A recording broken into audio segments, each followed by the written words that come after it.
Colonel Chabert, Honore de Balzac, hello. There is that old box coat again. This exclamation was made by a lawyer's clerk of the class called in French offices a gutter jumper, a messenger in fact, who at this moment was eating a piece of dried bread with a hearty appetite. He pulled off a morsel of crumb to make into a bullet, and fired it gleefully through the open pane of the window against which he was leaning. The pellet, well aimed, rebounded almost as high as the window, after hitting the hat of a stranger who was crossing the courtyard of a house in the Rue Vivienne, where dwelt Maître Derville, attorney at law. "Come, Simon, don't play tricks on people, or I will turn you out of doors. However poor a client may be, he is still a man, hang it all," said the head clerk, pausing in the addition of a bill of costs.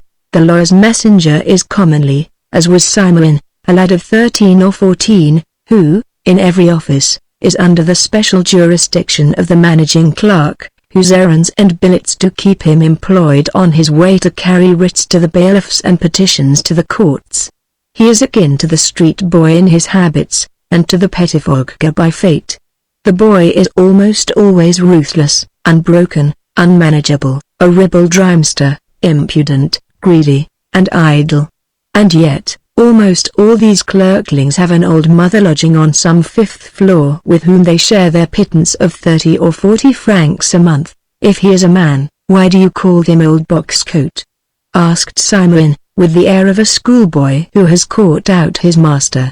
And he went on eating his bread and cheese, leaning his shoulder against the window jamb, for he rested standing like a cab horse, one of his legs raised and propped against the other, on the toe of his shoe. "What trick can we play that cove?" said the third clerk, whose name was Gojchel, in a low voice, pausing in the middle of a discourse he was extemporizing in an appeal engrossed by the fourth clerk, of which copies were being made by two neophytes from the provinces. Then he went on improvising. "But, in his noble and beneficent wisdom, His Majesty, Louis XVIII write it at full length, hey, these roquers the learned you, as you engross it." When he resumed the reins of government, understood what did that old nincompoop ever understand? The high mission to which he had been called by divine providence! A note of admiration and 6 stops. They are pious enough at the courts to let us put 6, and his first thought, as is proved by the date of the order hereinafter designated, was to repair the misfortunes caused by the terrible and sad disasters of the revolutionary times, by restoring to his numerous and faithful adherents numerous his flattering, and ought to please the bench all their unsold estates, whether within our realm, or in conquered or acquired territory, or in the endowments of public institutions, for we are, and proclaim ourselves competent to declare, that this is the spirit and meaning of the famous, truly loyal order given in stop, said Gojchel to the 3 copying clerks. "That rascally sentence brings me to the end of my page. Well," he went on, wetting the back fold of the sheet with his tongue, so as to be able to fold back the page of thick stamped paper, "well, if you want to play him a trick, tell him that the master can only see his clients between 2 and 3 in the morning. We shall see if he comes, the old ruffian." And Gojchel took up the sentence he was dictating. "Given in Are you ready?" "Yes," cried the 3 writers. It all went all together, the appeal, the gossip, and the conspiracy. "Given in here, Daddy Boucard, what is the date of the order?" "We must dot our I's and cross our T's, by jingo. It helps to fill the pages, by jingo," repeated one of the copying clerks before Boucard, the head clerk, could reply. "What? Have you written by jingo?" cried Gojchel, looking at one of the novices, with an expression at once stern and humorous. "Why, yes," said these roquers, the fourth clerk, leaning across his neighbor's copy, "he has written, we must dot our I's and spelt it by jingo." All the clerks shouted with laughter. "Why, Monsieur here, you take by jingo for a law term, and you say you come from Mortani!"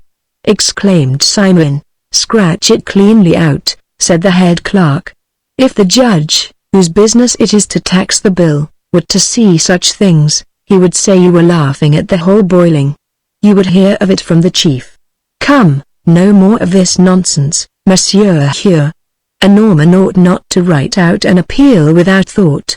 It is the shoulder arms of the law, given in? Asked Gojchul. Tell me when. Picard, June 1814, replied the head clerk, without looking up from his work. A knock at the office door interrupted the circumlocutions of the prolix document. 5 clerks with rows of hungry teeth, bright, mocking eyes, and curly heads, lifted their noses towards the door, after crying all together in a singing tone, "Come in." Picard kept his face buried in a pile of papers, brutis, odds and ends, in French law jargon, and went on drawing out the bill of costs on which he was busy. The office was a large room furnished with the traditional stool which is to be seen in all these dens of law quibbling. The stovepipe crossed the room diagonally to the chimney of a bricked-up fireplace. On the marble chimney-piece were several chunks of bread, triangles of brie cheese, pork cutlets, glasses, bottles, and the head clerk's cup of chocolate. The smell of these dainties blended so completely with that of the immoderately overheated stove and the odor peculiar to offices and old papers, that the trail of a fox would not have been perceptible. The floor was covered with mud and snow, brought in by the clerks. Near the window stood the desk with a revolving lid, where the head clerk worked, and against the back of it was the second clerk's table. The second clerk was at this moment in court. It was between 8 and 9 in the morning. The only decoration of the office consisted in huge yellow posters, announcing seizures of real estate, sales, settlements under trust, final or interim judgments, all the glory of a lawyer's office. Behind the head clerk was an enormous room, of which each division was crammed with bundles of papers with an infinite number of tickets hanging from them at the ends of red tape, which give a peculiar physiognomy to law papers. The lower rows were filled with cardboard boxes, yellow with use, on which might be read the names of the more important clients whose cases were duously stewing at this present time. The dirty window panes admitted but little daylight.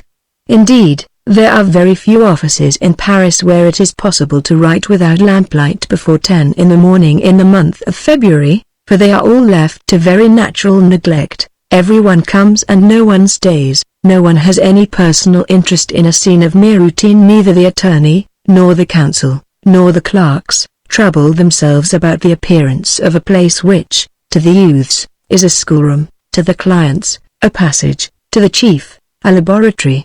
The greasy furniture is handed down to successive owners with such scrupulous care, that in some offices may still be seen boxes of remainders, machines for twisting parchment gut, and bags left by the prosecuting parties of the chatelet, abbreviated to chlete court, which, under the old order of things, represented the present court of first instance, or county court.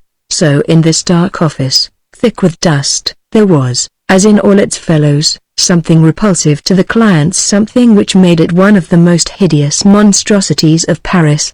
Nay, were it not for the mouldy sacristies where prayers are weighed out and paid for like groceries, and for the old clothes shops, where flutter the rags that blight all the illusions of life by showing us the last end of all our festivities, an attorney's office would be, of all social marts, the most loathsome.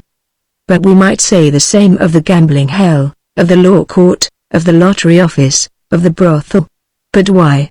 In these places, perhaps, the drama being played in a man's soul makes him indifferent to accessories, which would also account for the single-mindedness of great thinkers and men of great ambitions. Where is my penknife? I am eating my breakfast. You go and be hanged. Here is a blot on the copy. Silence, gentlemen. These various exclamations were uttered simultaneously at the moment when the old client shut the door with the sort of humility which disfigures the movements of a man down on his luck. The stranger tried to smile, but the muscles of his face relaxed as he vainly looked for some symptoms of amenity on the inexorably indifferent faces of the 6 clerks. Accustomed, no doubt, to gauge men, he very politely addressed the gutter jumper, hoping to get a civil answer from this boy of all work. "Monsieur, is your master at home?" The pert messenger made no reply, but patted his ear with the fingers of his left hand, as much as to say, "I'm deaf." "What do you want, sir?" asked Gojchul, swallowing as he spoke a mouthful of bread big enough to charge a 4-pounder, flourishing his knife and crossing his legs, throwing up one foot in the air to the level of his eyes. "This is the 5th time I have called," replied the victim. "I wish to speak to M. Derville." "On business?" "Yes, but I can explain it to no one but M. Derville is in bed. If you wish to consult him on some difficulty, he does no serious work till midnight. But if you will lay the case before us, we could help you just as well as he can too." The stranger was unmoved. He looked timidly about him, like a dog who has got into a strange kitchen and expects a kick. By grace of their profession, lawyers' clerks have no fear of thieves. They did not suspect the owner of the box coat, and left him to study the place, where he looked in vain for a chair to sit on, for he was evidently tired. Attorneys, on principle, do not have many chairs in their offices. The inferior client, being kept waiting on his feet, goes away grumbling, but then he does not waste time, which, as an old lawyer once said, is not allowed for when the bill is taxed. "Monsieur," said the old man, "as I have already told you, I cannot explain my business to anyone but M. Derville. I will wait till he is up." Boucard had finished his bill. He smelt the fragrance of his chocolate, rose from his cane armchair, went to the chimney-piece, looked the old man from head to foot, stared at his coat, and made an indescribable grimace. He probably reflected that whichever way his client might be wrung, it would be impossible to squeeze out a centime, so he put in a few brief words to rid the office of a bad customer. "It is the truth, monsieur. The chief only works at night. If your business is important, I recommend you to return at 1 in the morning." The stranger looked at the head clerk with a bewildered expression, and remained motionless for a moment. The clerks, accustomed to every change of countenance, and the odd whimsicalities to which indecision or absence of mind gives rise in parties, went on eating, making as much noise with their jaws as horses over a manger, and paying no further heed to the old man. "I will come again tonight," said the stranger at length, with the tenacious desire, peculiar to the unfortunate, to catch humanity at fault. The only irony allowed to poverty is to drive justice and benevolence to unjust denials. When a poor wretch has convicted society of falsehood, he throws himself more eagerly on the mercy of God. "What do you think of that for a cracked pot?" said Simon, without waiting till the old man had shut the door. "He looks as if he had been buried and dug up again," said a clerk. "He is some colonel who wants his arrears of pay," said the head clerk. "No, he is a retired concierge," said Goetschel. "I bet you he is a nobleman," cried Boucard. "I bet you he has been a porter," retorted Goetschel. "Only porters are gifted by nature with shabby box coats, as worn and greasy and frayed as that old bodies. And did you see his trodden-down boots that let the water in, and his stock which serves for a shirt? He has slept in a dry arch. He may be of noble birth, and yet have pulled the door latch," cried these Roques. "It has been known." "No," Boucard insisted, in the midst of laughter. "I maintain that he was a brewer in 1789, and a colonel in the time of the Republic. I bet theatre tickets round that he never was a soldier," said Goetschel. "Done with you," answered Boucard. "Monsieur, monsieur," shouted the little messenger, opening the window. "What are you at now, Simon?" asked Boucard. "I am calling him that you may ask him whether he is a colonel or a porter. He must know." All the clerks laughed. As to the old man, he was already coming upstairs again. "What can we say to him?" cried Goetschel. "Leave it to me," replied Boucard. The poor man came in nervously, his eyes cast down, perhaps not to betray how hungry he was by looking too greedily at the eatables. "Monsieur," said Boucard, "will you have the kindness to leave your name, so that M. Derville may know?" "Chabert." "The colonel who was killed at Ilo?" asked Hure, who, having so far said nothing, was jealous of adding a jest to all the others. "The same, monsieur," replied the good man, with antique simplicity. And he went away. Phew, done brown, poof, oh, ah, boom. The old rogue, ting-a-ring-ting, sold again. "Monsieur des Roques, you are going to the play without paying," said Hure to the fourth clerk. giving him a slap on the shoulder that might have killed a rhinoceros. There was a storm of catcalls, cries, and exclamations, which all the onomatopoeia of the language would fail to represent. "Which theatre shall we go to?" "To the opera," cried the head clerk. "In the first place," said Godeschal, "I never mentioned which theatre. I might, if I chose, take you to see Madame Sequi." "Madame Sequi is not the play." "What is a play?" replied Godeschal. "First, we must define the point of fact. What did I bet, gentlemen? A play. What is a play? A spectacle. What is a spectacle? Something to be seen, but on that principle you would pay your bet by taking us to see the water run under the Pont Neuf," cried Simon, interrupting him. "To be seen for money," Godeschal added, "but a great many things are to be seen for money that are not plays." "The definition is defective," said these Rokers, "but do listen to me. You are talking nonsense, my dear boy," said Boucard. "Is Curtius a play?"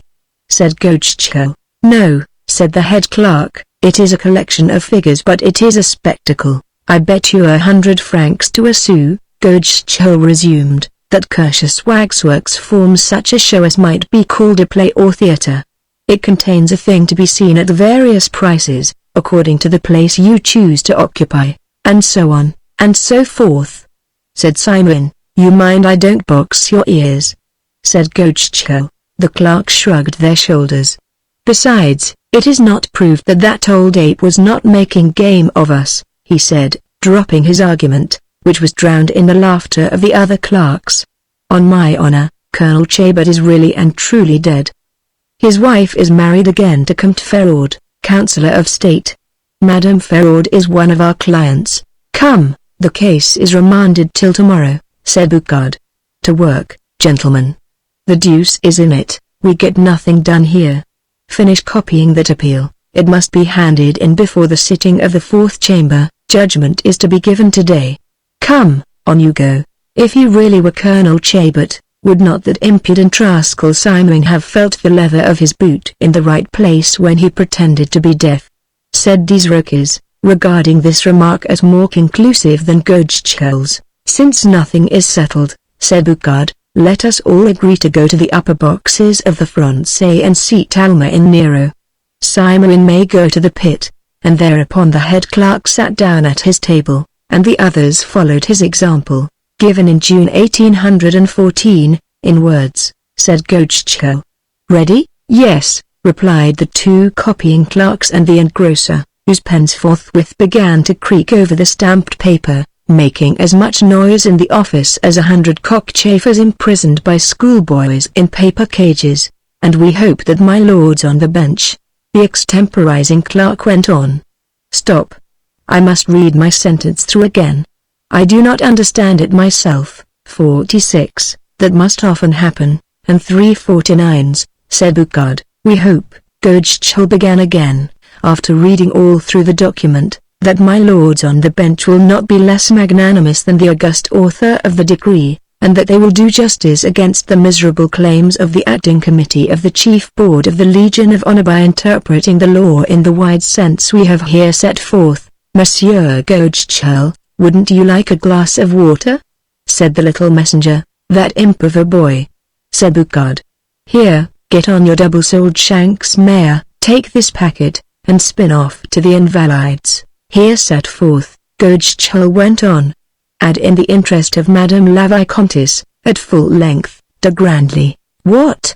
cried the chief. "Are you thinking of drawing up an appeal in the case of Vicomtesse de Grandly against the Legion of Honor case for the office to stand or fall by? You are something like an ass. Have the goodness to put aside your copies and your notes. You may keep all that for the case of Navarrins against the hospitals.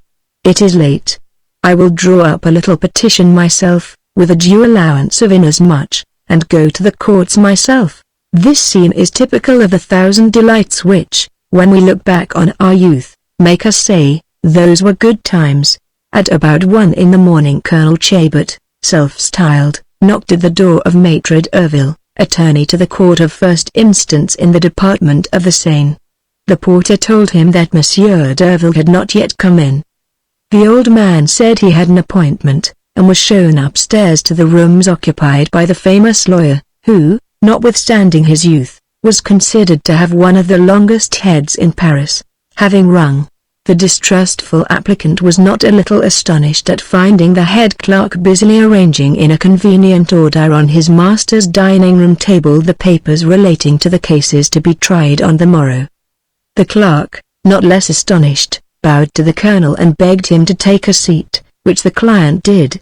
"On my word, monsieur, I thought you were joking yesterday when you named such an hour for an interview," said the old man, with the forced mirth of the ruined man, who does his best to smile. "The clerks were joking, but they were speaking the truth too," replied the man, going on with his work. Devil chooses this hour for studying his cases, taking stock of their possibilities, arranging how to conduct them, deciding on the line of defense. His prodigious intellect is freer at this hour, the only time when he can have the silence and quiet needed for the conception of good ideas. Since he entered the profession, you are the third person to come to him for a consultation at this midnight hour. After coming in, the chief will discuss each case, read everything, spend 4 or 5 hours perhaps over the business, then he will ring for me and explain to me his intentions. In the morning from 10 to 2 he hears what his clients have to say, then he spends the rest of his day in appointments. In the evening he goes into society to keep up his connections.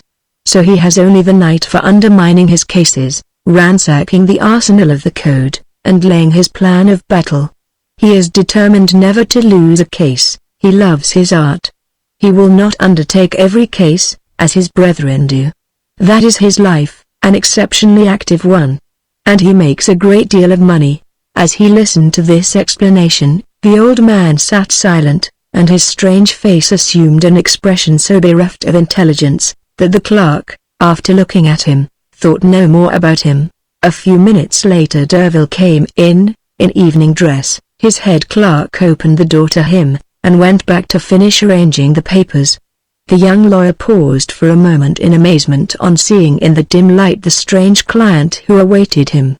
Colonel Chabert was as absolutely immovable as one of the wax figures in Kirsch's collection to which Gotschall had proposed to treat his fellow clerks.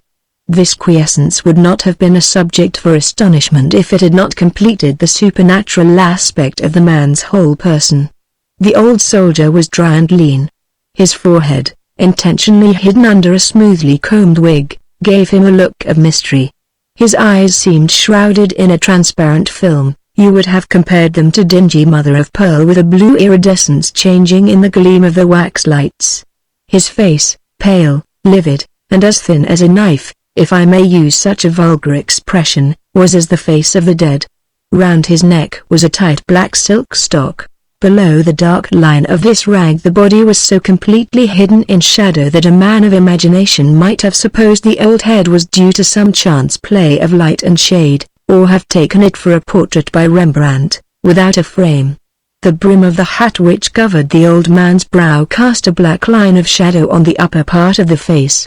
This grotesque effect, though natural, threw into relief by contrast the white furrows, the cold wrinkles, the colorless tone of the corpse-like countenance, and the absence of all movement in the figure, of all fire in the eye, were in harmony with a certain look of melancholy madness, and the deteriorating symptoms characteristic of senility, giving the face an indescribably ill-starred look which no human words could render.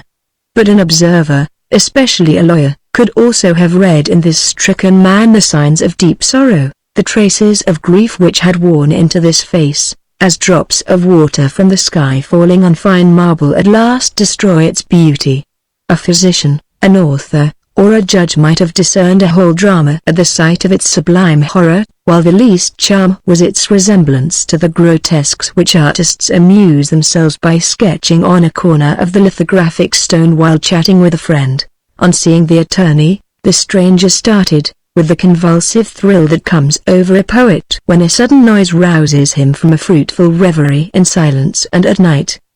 The old man hastily removed his hat and rose to bow to the young man. The leather lining of his hat was doubtless very greasy, his wig stuck to it without his noticing it, and left his head bare, showing his skull horribly disfigured by a scar beginning at the nape of the neck and ending over the right eye, a prominent seam all across his head.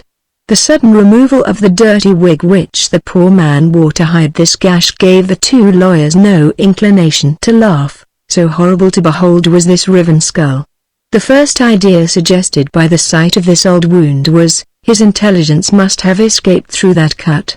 If this is not Colonel Chabert, he is some thoroughgoing trooper, thought Boucard. Monsieur, said Derville, to whom have I the honor of speaking? To Colonel Chabert. Which? He who was killed at Hilo, replied the old man. On hearing this strange speech, the lawyer and his clerk glanced at each other, as much as to say, he is mad. Monsieur, the colonel went on, I wish to confide to you the secret of my position. A thing worthy of note is the natural intrepidity of lawyers. Whether from the habit of receiving a great many persons, or from the deep sense of the protection conferred on them by the law, or from confidence in their missions, they enter everywhere, fearing nothing, like priests and physicians. Derville signed to Boucard, who vanished. During the day, sir, said the attorney, I am not so miserly of my time, but at night every minute is precious. So be brief and concise. Go to the facts without digression. I will ask for any explanations I may consider necessary. Speak. Having bid his strange client to be seated, the young man sat down at the table, but while he gave his attention to the deceased colonel, he turned over the bundles of papers. You know, perhaps, said the dead man, that I commanded a cavalry regiment at Hilo. I was of important service to the success of Murat's famous charge which decided the victory. Unhappily for me, my death is a historical fact, recorded in Victoires et Conquêtes, where it is related in full detail. We cut through the 3 Russian lines, which at once closed up and formed again, so that we had to repeat the movement back again. At the moment when we were nearing the Emperor, after having scattered the Russians, I came against a squadron of the enemy's cavalry. I rushed at the obstinate brutes. 2 Russian officers, perfect giants, attacked me both at once. One of them gave me a cut across the head that crashed through everything, even a black silk cap I wore next my head, and cut deep into the skull. I fell from my horse. Murat came up to support me. He rode over my body. He and all his men, 1,500 of them, there might have been more. My death was announced to the Emperor, who as a precaution, for he was fond of me, was the master, wished to know if there were no hope of saving the man he had to thank for such a vigorous attack. He sent 2 surgeons to identify me and bring me into hospital, saying, perhaps too carelessly, for he was very busy, go and see whether by any chance poor Chabert is still alive. These rascally sawbones, who had just seen me lying under the hoofs of the horses of 2 regiments, no doubt did not trouble themselves to feel my pulse, and reported that I was quite dead. The certificate of death was probably made out in accordance with the rules of military jurisprudence, as he heard his visitor express himself with complete lucidity, and relate a story so probable though so strange. The young lawyer ceased fingering the papers, rested his left elbow on the table, and with his head on his hand looked steadily at the colonel. Do you know, monsieur, that I am lawyer to the Countess Ferraud, he said, interrupting the speaker, Colonel Chabert's widow? My wife. Yes, monsieur. Therefore, after 100 fruitless attempts to interest lawyers, who have all thought me mad, I made up my mind to come to you. I will tell you of my misfortunes afterwards. For the present, allow me to prove the facts, explaining rather how things must have fallen out rather than how they did occur. Certain circumstances, known, I suppose, to no one but the Almighty, compel me to speak of some things as hypothetical. The wounds I had received must presumably have produced tetanus, or have thrown me into a state analogous to that of a disease called, I believe, catalepsy. Otherwise, how is it conceivable that I should have been stripped, as is the custom in time of the war, and thrown into the common grave by the men ordered to bury the dead? Allow me here to refer to a detail of which I could know nothing till after the event, which, after all, I must speak of as my death. At Stuttgart, in 1814, I met an old quartermaster of my regiment. This dear fellow, the only man who chose to recognize me, and of whom I will tell you more later, explained the marvel of my preservation, by telling me that my horse was shot in the flank at the moment when I was wounded. Man and beast went down together, like a monk cut out of card paper. As I fell, to the right or to the left, I was no doubt covered by the body of my horse, which protected me from being trampled to death or hit by a ball. When I came to myself, monsieur, I was in a position and an atmosphere of which I could give you no idea if I talked till tomorrow. The little air there was to breathe was foul. I wanted to move, and found no room. I opened my eyes, and saw nothing. The most alarming circumstance was the lack of air, and this enlightened me as to my situation.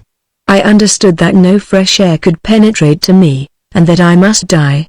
This thought took her off the sense of intolerable pain which had aroused me. There was a violent singing in my ears. I heard, or I thought I heard, I will assert nothing, groans from the world of dead among whom I was lying. Some nights I still think I hear those stifled moans, though the remembrance of that time is very obscure, and my memory very indistinct, in spite of my impressions of far more acute suffering I was fated to go through, and which have confused my ideas. But there was something more awful than cries. There was a silence such as I have never known elsewhere, literally, the silence of the grave. At last, by raising my hands and feeling the dead, I discerned a vacant space between my head and the human carrion above. I could thus measure the space, granted by a chance of which I knew not the cause. It would seem that, thanks to the carelessness and the haste with which we had been pitched into the trench, two dead bodies had leaned across and against each other, forming an angle like that made by two cards when a child is building a card castle. Feeling about me at once, for there was no time for play, I happily felt an arm lying detached, the arm of a Hercules. A stout bone, to which I owed my rescue. But for this unhoped-for help, I must have perished. But with a fury you may imagine, I began to work my way through the bodies which separated me from the layer of earth which had no doubt been thrown over us, I say us, as if there had been others living. I worked with a will, monsieur, for here I am.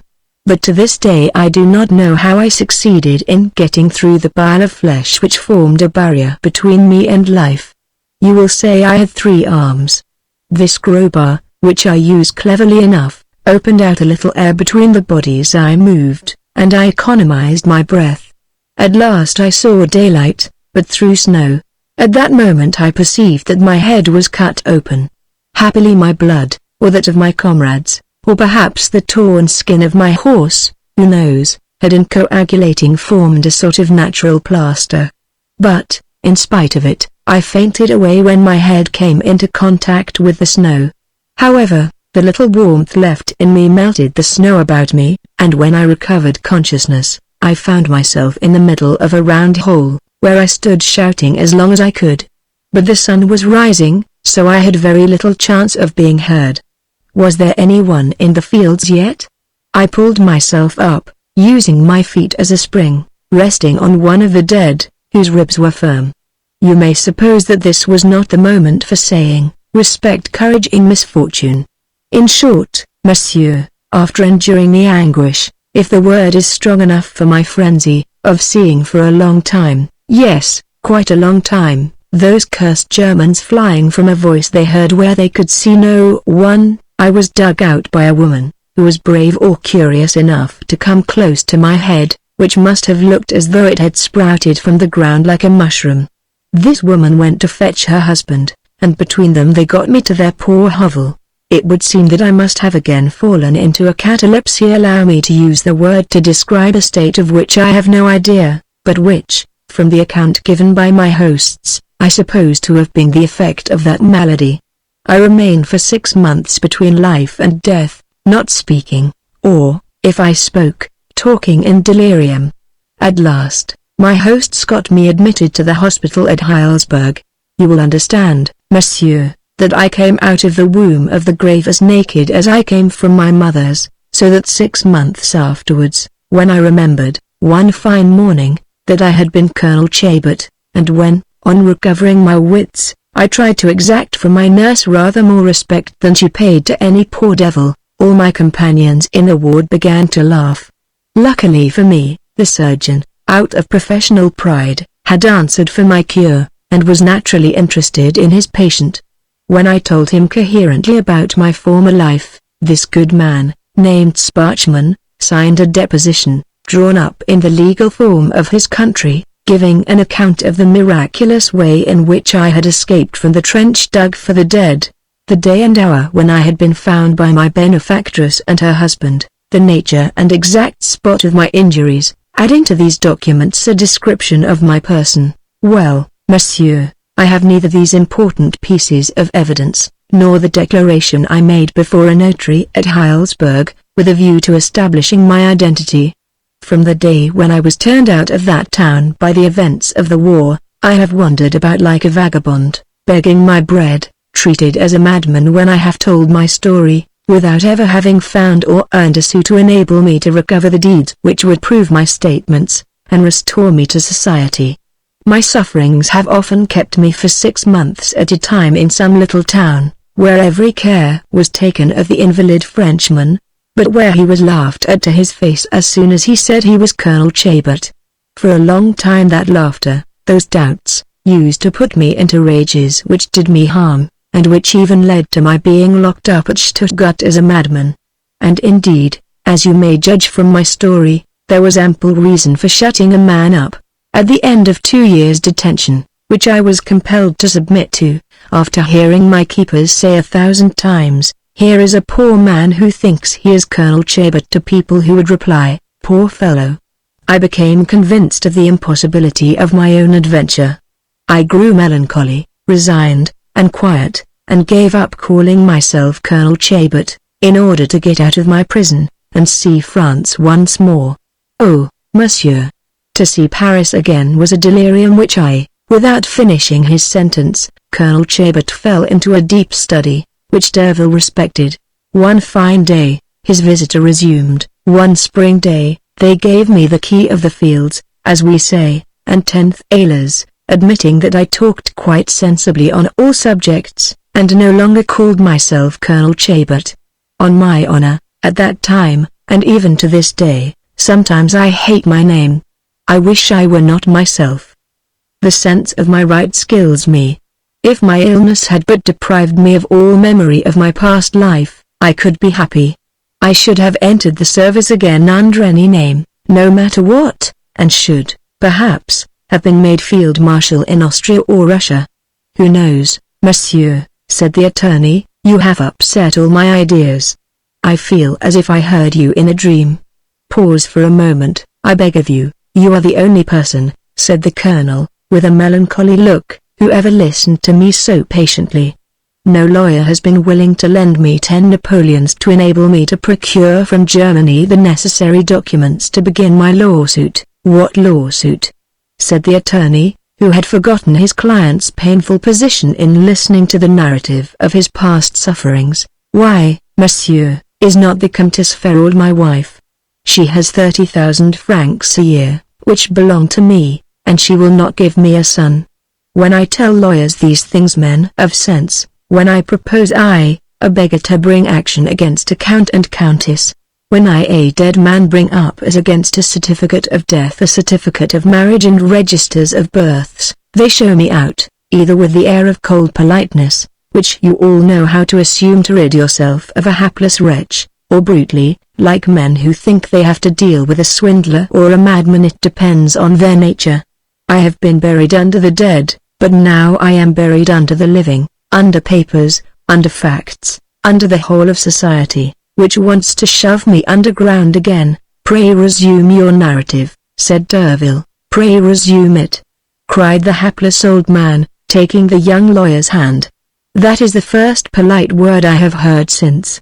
The colonel wept. Gratitude choked his voice. The appealing and unutterable eloquence that lies in the eyes, in a gesture, even in silence, entirely convinced Derville, and touched him deeply. Listen, monsieur, said he, I have this evening won 300 francs at cards. I may very well lay out half that sum in making a man happy.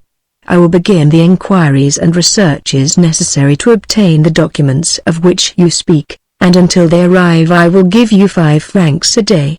If you are Colonel Chabert, you will pardon the smallness of the loan as it is coming from a young man who has his fortune to make. Proceed."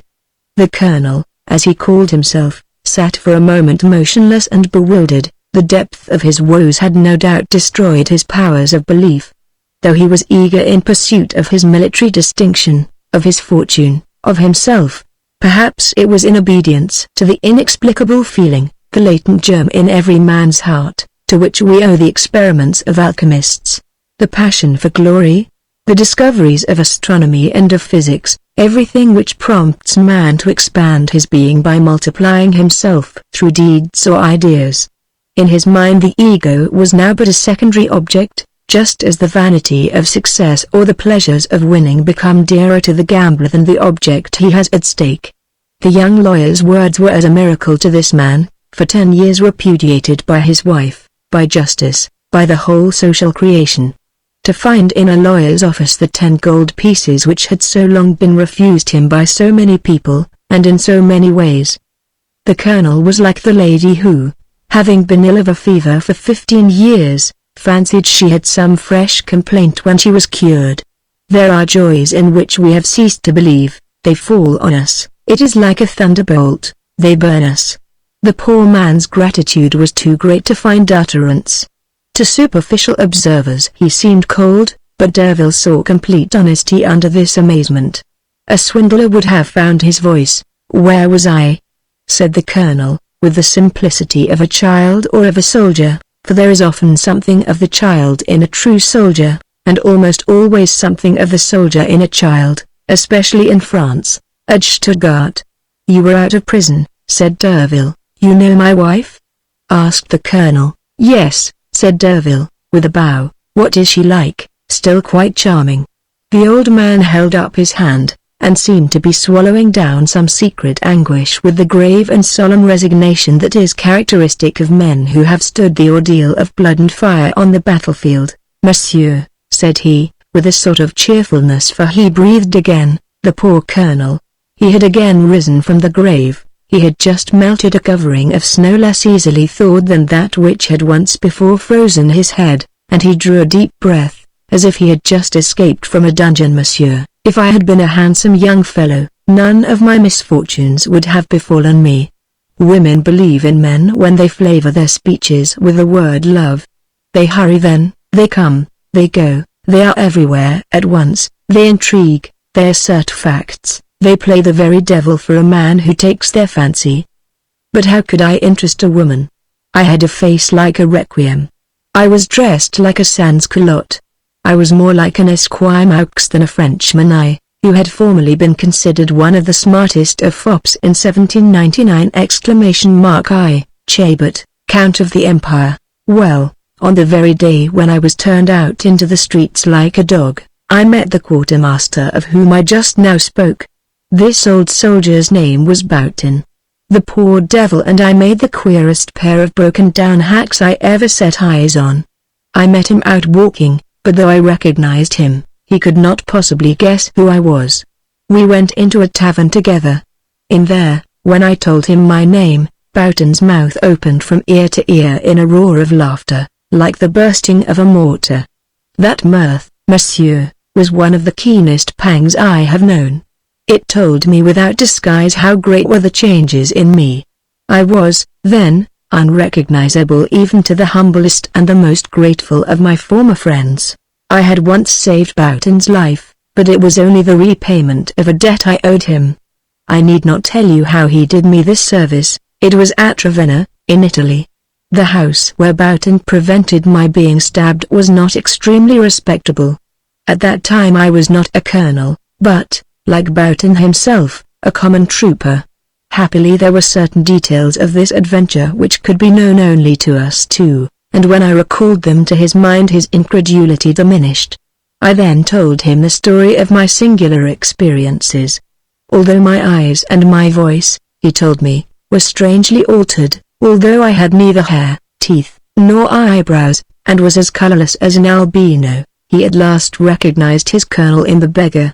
After 1,000 questions, which I answered triumphantly, he related his adventures. They were not less extraordinary than my own, He had lately come back from the frontiers of China, which he had tried to cross after escaping from Siberia. He told me of the catastrophe of the Russian campaign, and of Napoleon's first abdication. The news was one of the things which caused me most anguish. We were two curious derelicts, having been rolled over the globe as pebbles are rolled by the ocean when storms bear them from shore to shore. Between us we had seen Egypt, Syria, Spain, Russia, Holland, Germany, Italy and Dalmatia, England, China, Tartary, Siberia. The only thing wanting was that neither of us had been to America or the Indies. Finally, Boutin, who still was more locomotive than I, undertook to go to Paris as quickly as might be to inform my wife of the predicament in which I was. I wrote a long letter full of details to Madame Chabert. That, monsieur, was the fourth. If I had had any relations, perhaps nothing of all this might have happened, but, to be frank with you, I am but a workhouse child, a soldier, whose sole fortune was his courage, whose sole family is mankind at large, whose country is France, whose only protector is the Almighty. Nay, I am wrong. I had a father the Emperor. Ah! If he were but here, the dear man. If he could see his Chabert, as he used to call me, in the state in which I am now, he would be in a rage. What is to be done?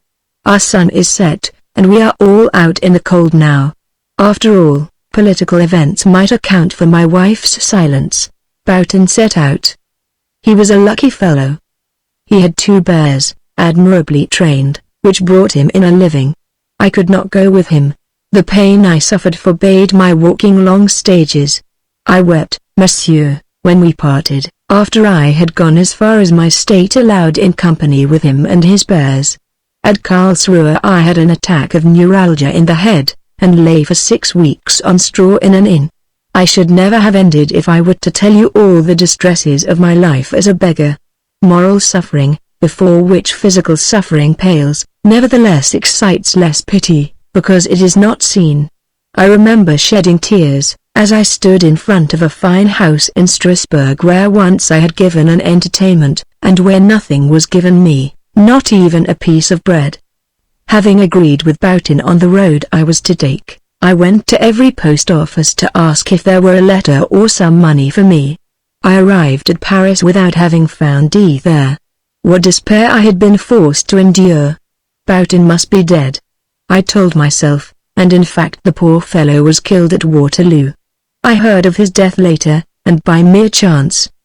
His errand to my wife had, of course, been fruitless. At last I entered Paris with the Cossacks. To me this was grief on grief. On seeing the Russians in France, I quite forgot that I had no shoes on my feet nor money in my pocket. Yes, monsieur, my clothes were in tatters. The evening before I reached Paris I was obliged to bivouac in the woods of clay. The chill of the night air no doubt brought on an attack of some nameless complaint which seized me as I was crossing the Faubourg Saint-Martin. I dropped almost senseless at the door of an ironmonger's shop. When I recovered I was in a bed in the Hôtel Dieu. There I stayed very contentedly for about a month. I was then turned out. I had no money, but I was well, and my feet were on the good stones of Paris. With what delight and haste did I make my way to the Rue du Montanablanc, where my wife should be living in a house belonging to me. Bah! The Rue du Montanablanc was now the Rue de la Chaussée d'Antin. I could not find my house. It had been sold and pulled down. Speculators had built several houses over my gardens. Not knowing that my wife had married M. Ferraud, I could obtain no information. At last I went to the house of an old lawyer who had been in charge of my affairs. This worthy man was dead, after selling his connection to a younger man. This gentleman informed me, to my great surprise, of the administration of my estate, the settlement of the moneys, of my wife's marriage, and the birth of her 2 children. When I told him that I was Colonel Chabert, he laughed so heartily that I left him without saying another word. My detention at Stuttgart had suggested possibilities of Charenton, and I determined to act with caution. Then, monsieur, knowing where my wife lived, I went to her house, my heart high with hope. Well, said the colonel, with a gesture of concentrated fury, When I called under an assumed name I was not admitted, and on the day when I used my own I was turned out of doors. To see the Countess come home from a ball or the play in the early morning, I have sat whole nights through, crouching close to the wall of her gateway. My eyes pierced the depths of the carriage, which flashed past me with the swiftness of lightning, and I caught a glimpse of the woman who is my wife and no longer mine. Oh, from that day I have lived for vengeance," cried the old man in a hollow voice, and suddenly standing up in front of Derville.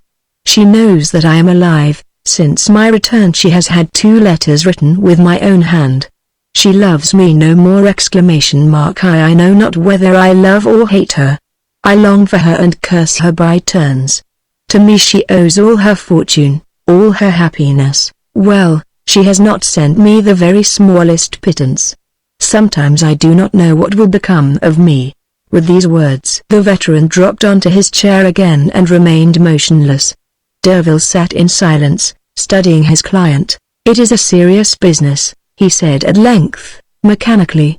"Even granting the genuineness of the documents to be procured from Heilsberg, it is not proved to me that we can at once win our case. It must go before 3 tribunals in succession. I must think such a matter over with a clear head. It is quite exceptional." "Oh," said the colonel, coldly, with a haughty jerk of his head, "if I fail, I can die but not alone." The feeble old man had vanished. The eyes were those of a man of energy, lighted up with the spark of desire and revenge. "We must perhaps compromise," said the lawyer. "Compromise?" echoed Colonel Chabert. "Am I dead, or am I alive? I hope, monsieur," the attorney went on, "that you will follow my advice. Your cause is mine. You will soon perceive the interest I take in your situation, almost unexampled in judicial records. For the moment I will give you a letter to my notary, who will pay to your order 50 francs every 10 days. It would be unbecoming for you to come here to receive alms. If you are Colonel Chabert, you ought to be at no man's mercy. I shall record these advances as a loan. You have estates to recover, you are rich." This delicate compassion brought tears to the old man's eyes. Derville rose hastily, for it was perhaps not correct for a lawyer to show emotion. He went into the adjoining room, and came back with an unsealed letter, which he gave to the colonel. When the poor man held it in his hand, he felt through the paper 2 gold pieces. "Will you be good enough to describe the documents, and tell me the name of the town, and in what kingdom?" said the lawyer. The colonel dictated the information, and verified the spelling of the names of places. Then he took his hat in one hand, looked at Derville, and held out the other a horny hand, saying with much simplicity, "On my honor, sir, after the emperor, you are the man to whom I shall owe most. You are a splendid fellow." The attorney clapped his hand into the colonel's, saw him to the stairs, and held a light for him. "Boucard," said Derville to his head clerk, "I have just listened to a tale that may cost me 25 louis. If I am robbed, I shall not regret the money, for I shall have seen the most consummate actor of the day." When the colonel was in the street and close to a lamp, he took the 2 20-franc pieces out of the letter and looked at them for a moment under the light.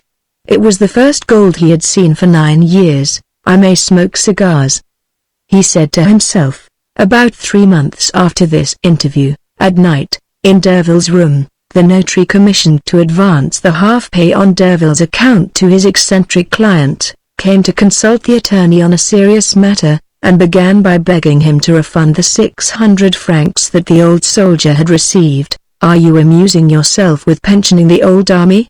said the notary, laughing. A young man named Crotat, who had just bought up the office in which he had been head clerk, his chief having fled in consequence of a disastrous bankruptcy. "I have to thank you, my dear sir, for reminding me of that affair," replied Derville. "My philanthropy will not carry me beyond 25 louis. I have, I fear, already been the dupe of my patriotism." As Derville finished the sentence, he saw on his desk the papers his head clerk had laid out for him.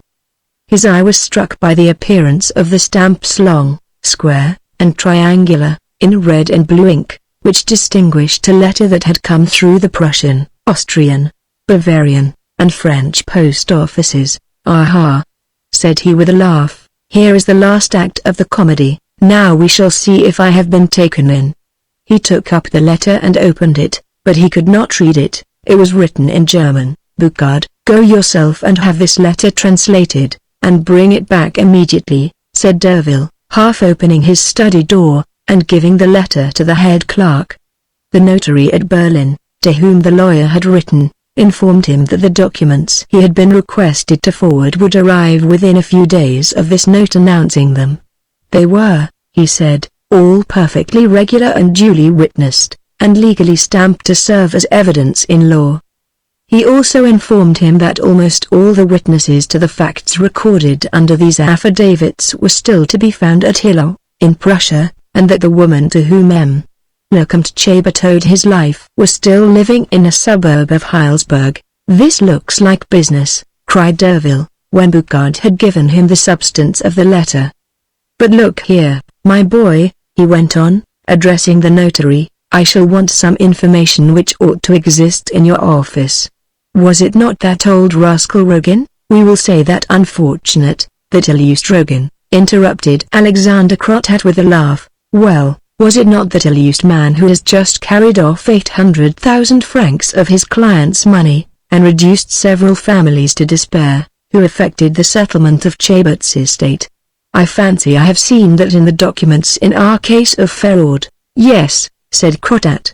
"It was when I was third clerk, I copied the papers and studied them thoroughly. Rose Chapotel, wife and widow of Hyacinth, called Chabert, Count of the Empire, Grand Officer of the Legion of Honor. They had married without settlement, thus, they held all the property in common.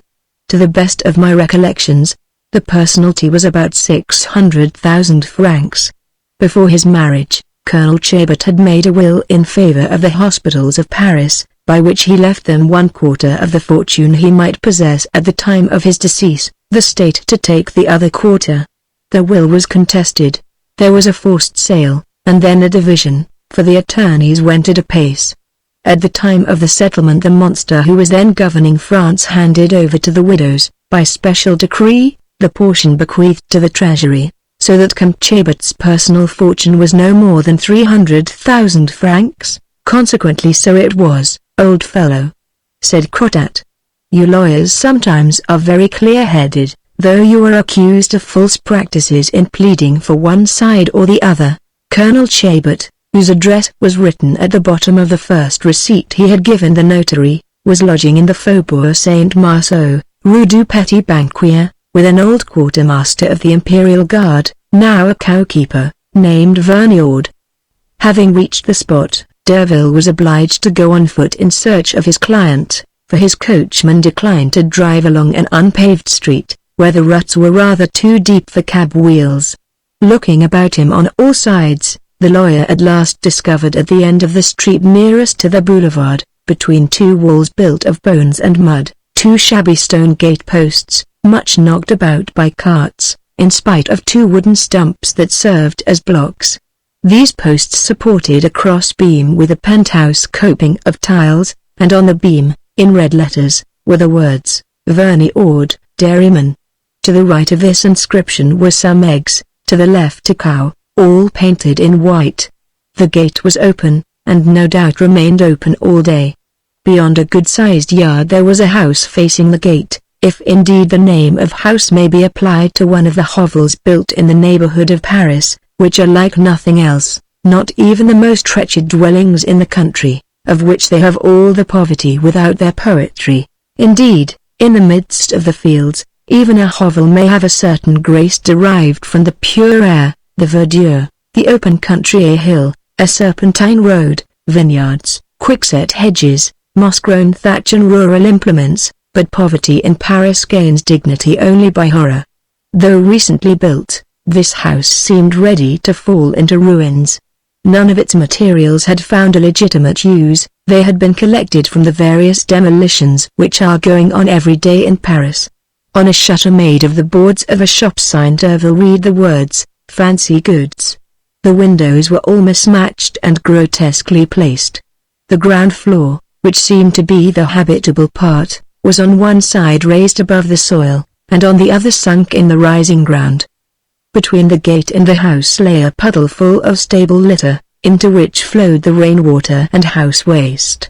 The back wall of this frail construction, which seemed rather more solidly built than the rest, supported a row of barred hutches, where rabbits bred their numerous families.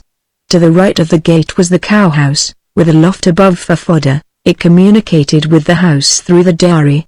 To the left was a poultry yard, with a stable and pigsties, the roofs finished, like that of the house, with rough deal boards nailed so as to overlap, and shabbily thatched with rushes. Like most of the places where the elements of the huge meal daily devoured by Paris are every day prepared, the yard Derville now entered showed traces of the hurry that comes of the necessity for being ready at a fixed hour. The large pot-bellied tin cans in which milk is carried, and the little pots for cream, were flung pell-mell at the dairy door, with their linen-covered stoppers. The rags that were used to clean them, fluttered in the sunshine, riddled with holes, hanging to strings fastened to poles.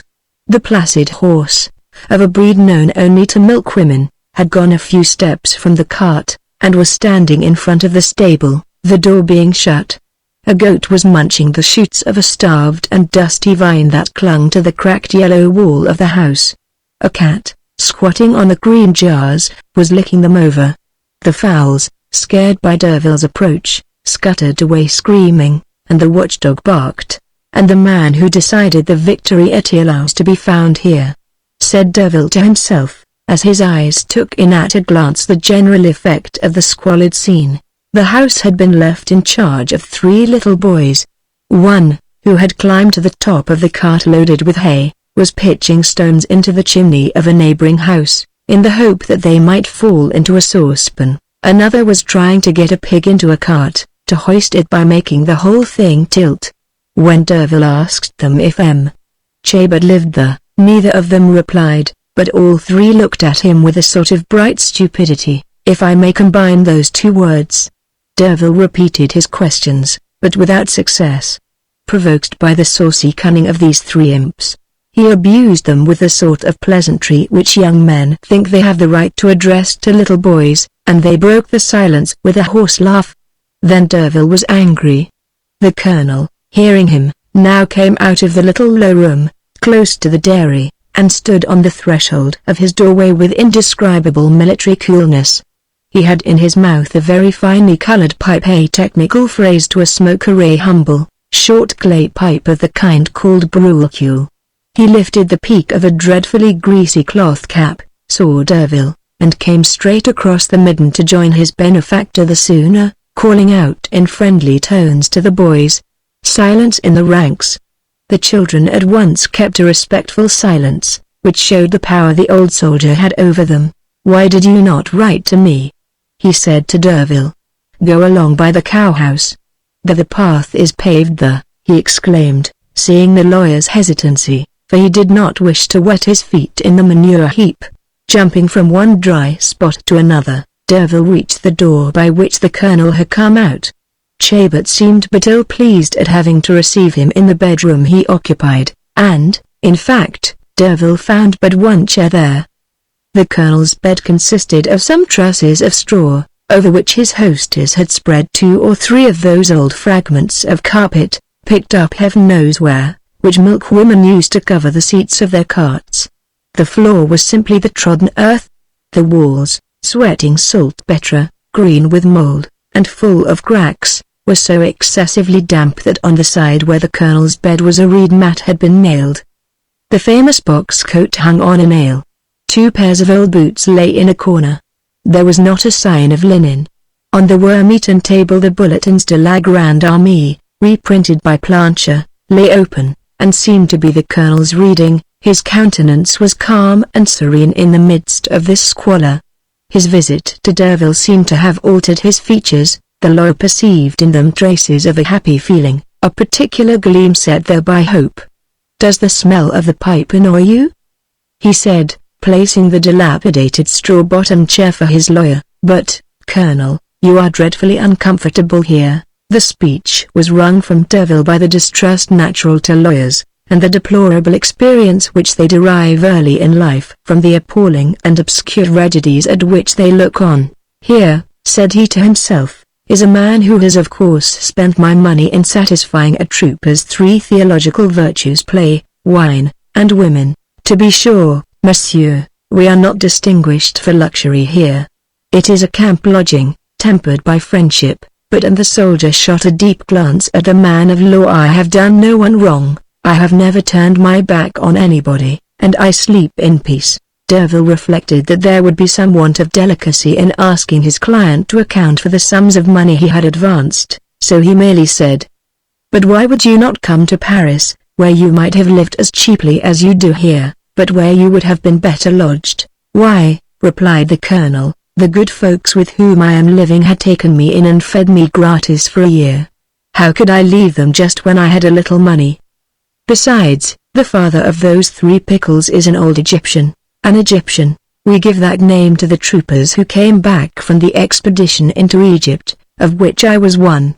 Not merely are all who get back brothers, Vergniaud was in my regiment. We have shared a draught of water in the desert, and besides, I have not yet finished teaching his brats to read." "He might have lodged you better for your money," said Derville. "Bah!"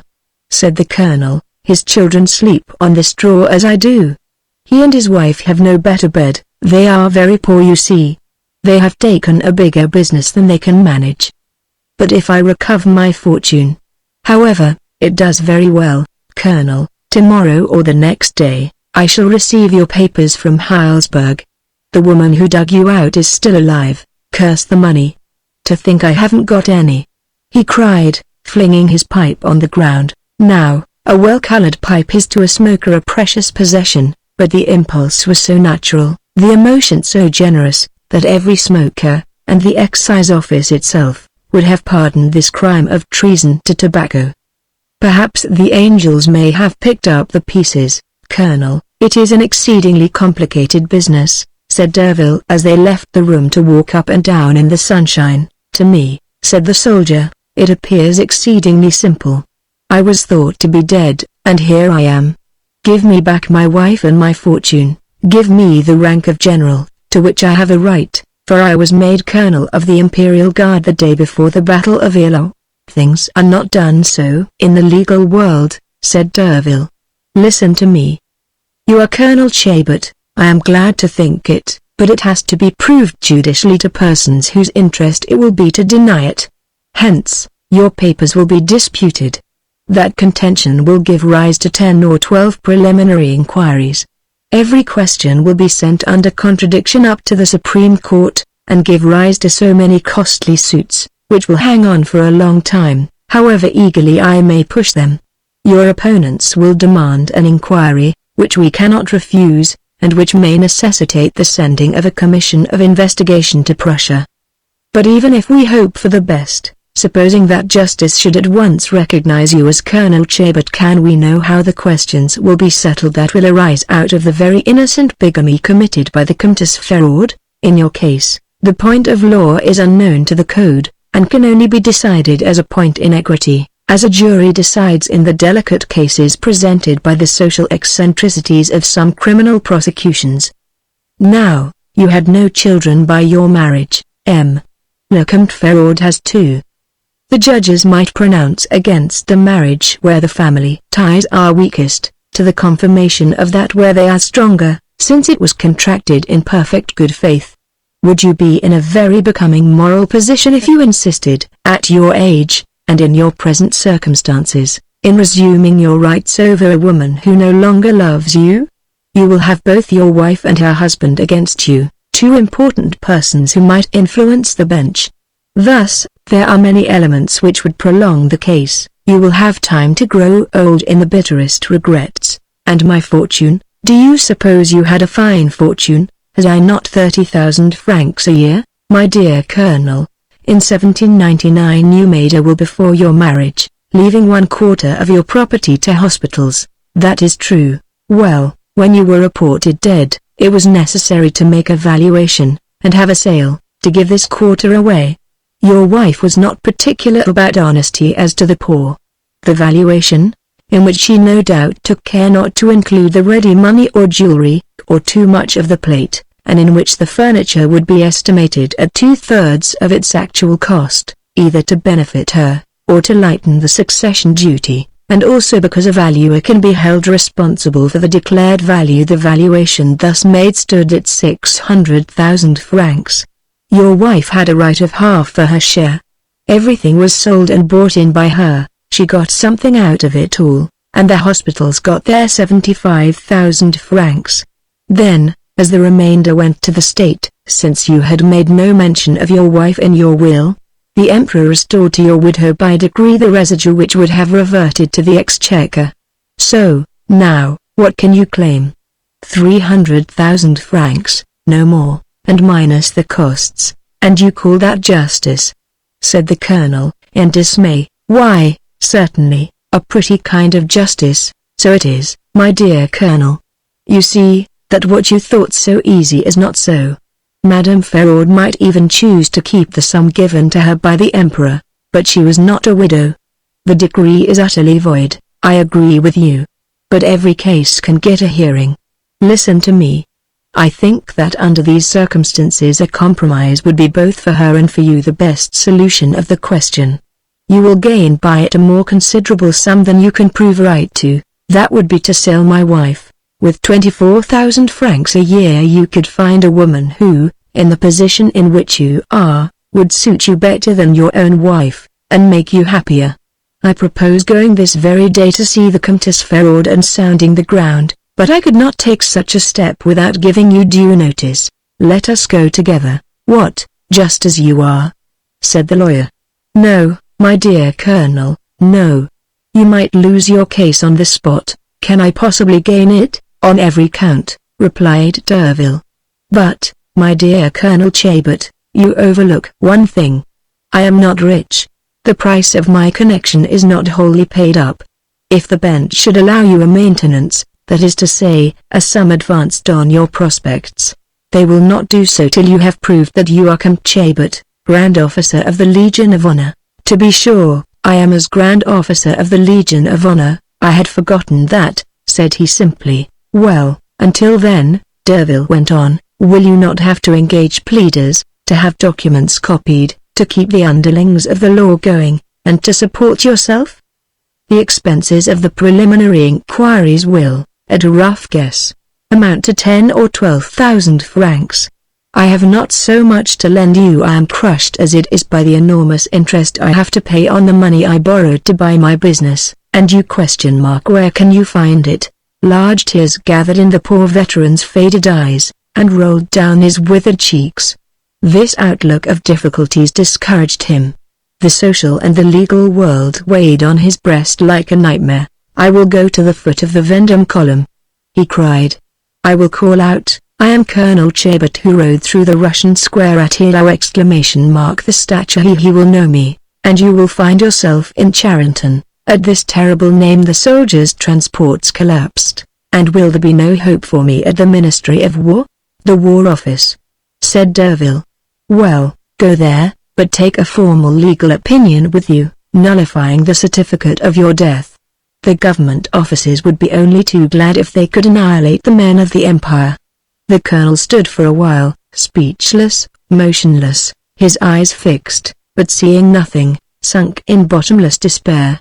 Military justice is ready and swift, it decides with Turk-like finality, and almost always rightly.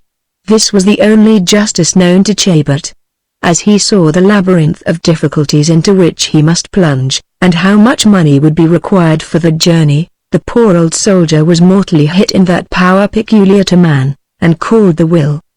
He thought it would be impossible to live as party to a lawsuit. It seemed 1,000 times simpler to remain poor and a beggar, or to enlist as a trooper if any regiment would pass him. His physical and mental sufferings had already impaired his bodily health in some of the most important organs. He was on the verge of one of those maladies for which medicine has no name, and of which the seat is in some degree variable, like the nervous system itself, the part most frequently attacked of the whole human machine. A malady which may be designated as the heart sickness of the unfortunate. However serious this invisible but real disorder might already be, it could still be cured by a happy issue.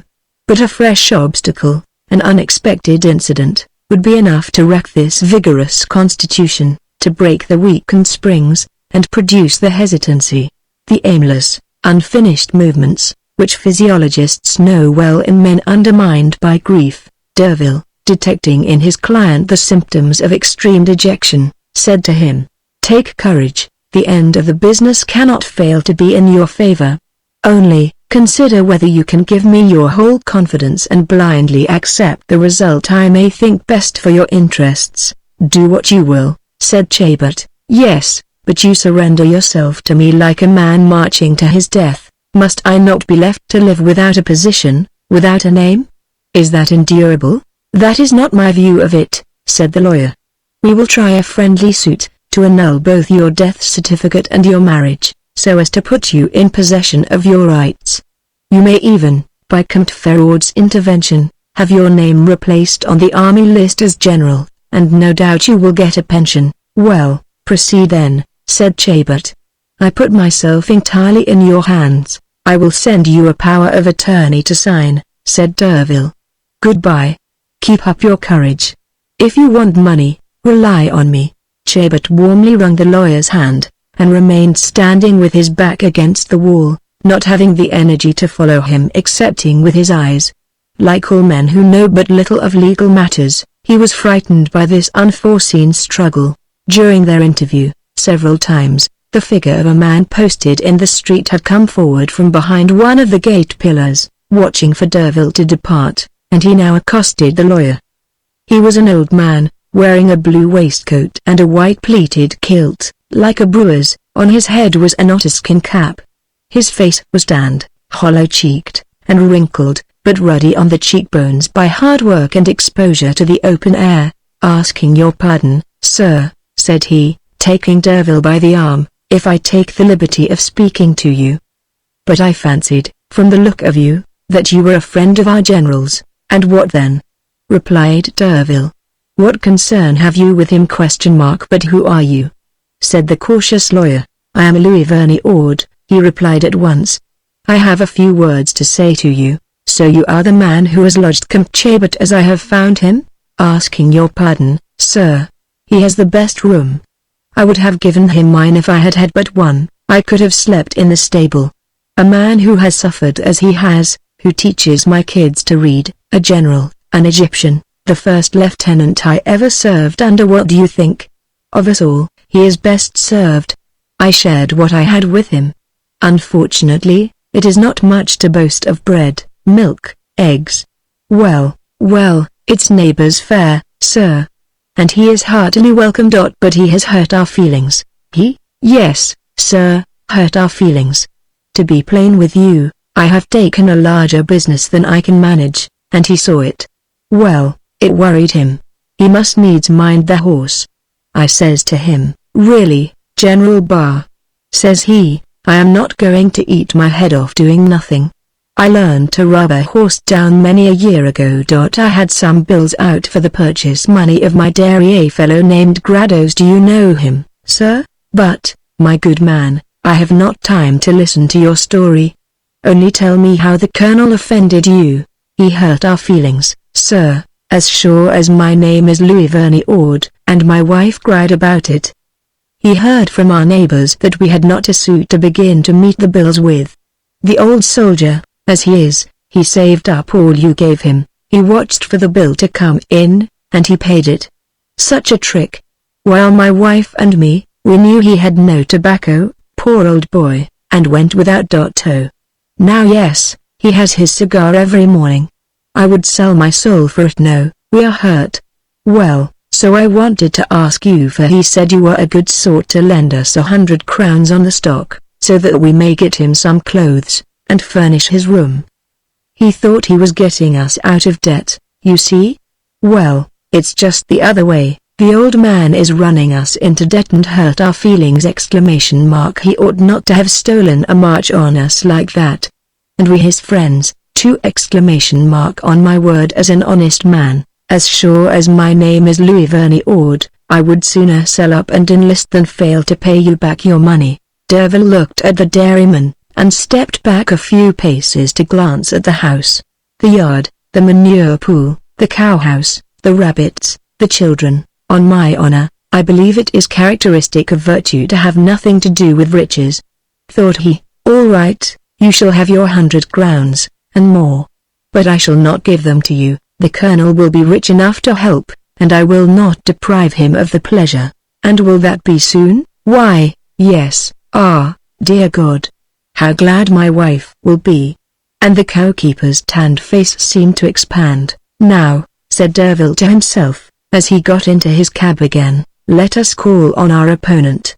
We must not show our hand, but try to see hers, and win the game at one stroke. She must be frightened. She is a woman.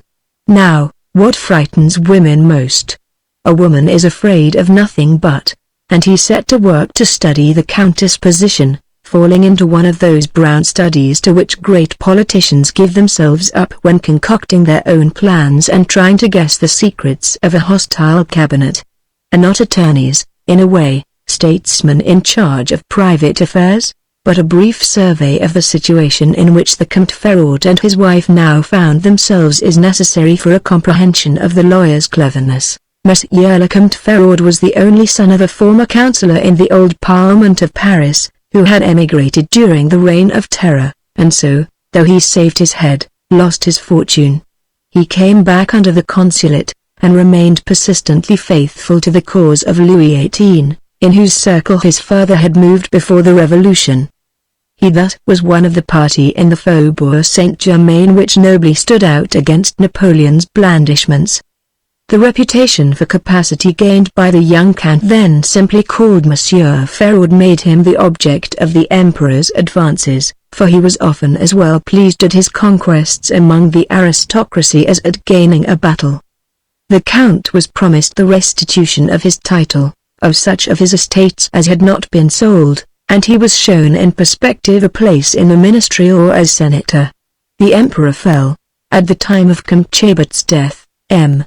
Ferraud was a young man of 26, without a fortune, of pleasing appearance, who had had his successes, and whom the Faubourg Saint-Germain had adopted as doing it credit, but Madame la Comtesse Chabert had managed to turn her share of her husband's fortune to such good account that, after 18 months of widowhood, she had about 40,000 francs a year.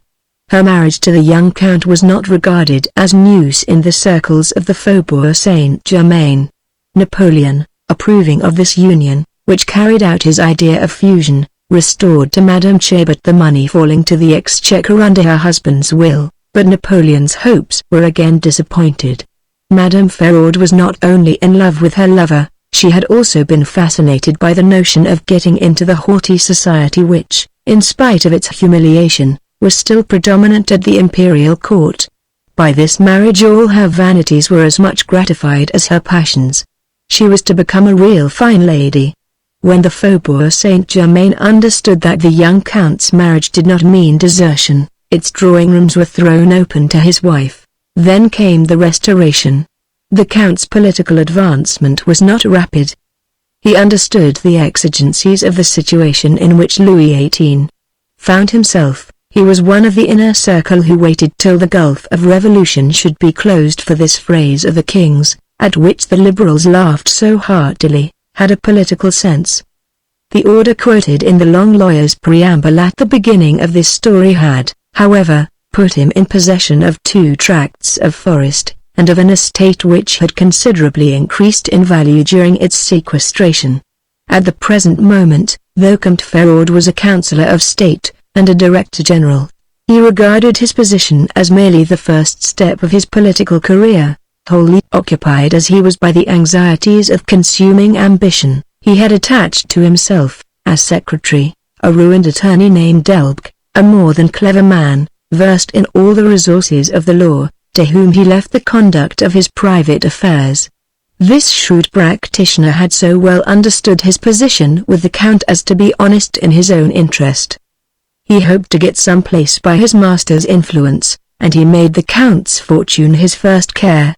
His conduct so effectually gave the light to his former life, that he was regarded as a slandered man.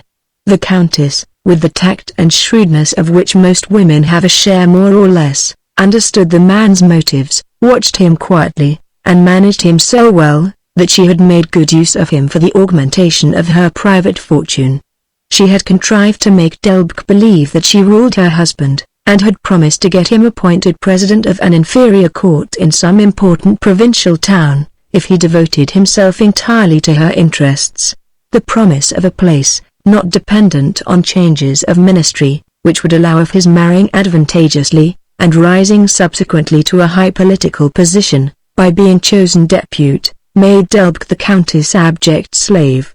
He had never allowed her to miss one of those favorable chances which the fluctuations of the bourse and the increased value of property afforded to clever financiers in Paris during the first 3 years after the Restoration. He had trebled his protectress' capital, and all the more easily because the Countess had no scruples as to the means which might make her an enormous fortune as quickly as possible.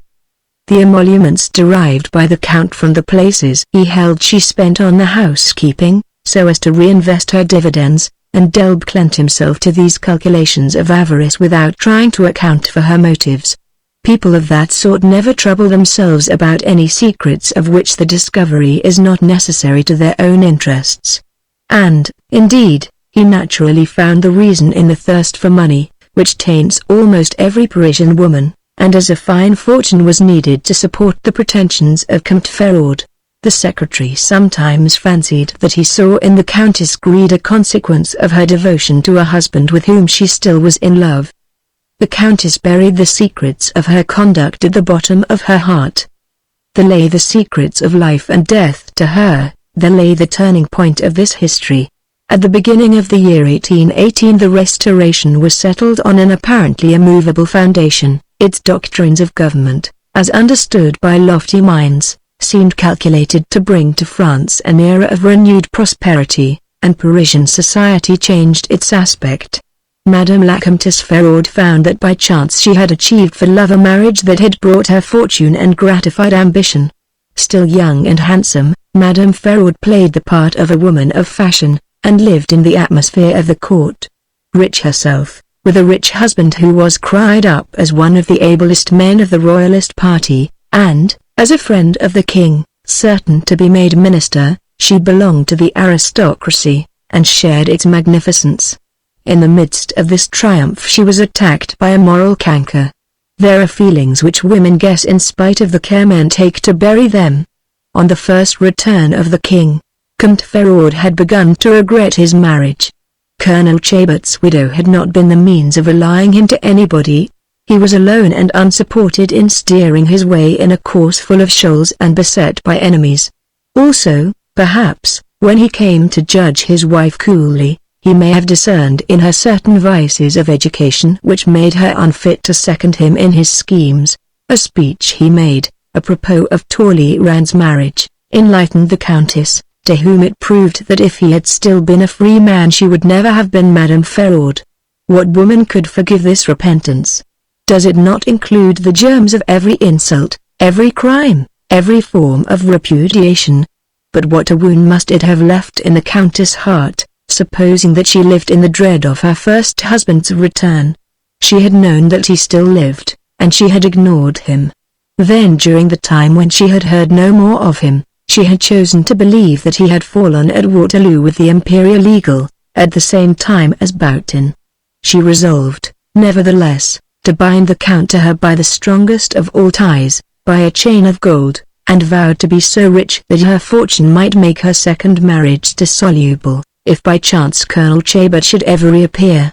And he had reappeared, and she could not explain to herself why the struggle she had dreaded had not already begun. Suffering, sickness, had perhaps delivered her from that man.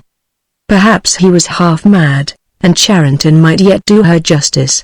She had not chosen to take either Delbecq or the police into her confidence, for fear of putting herself in their power, or of hastening the catastrophe.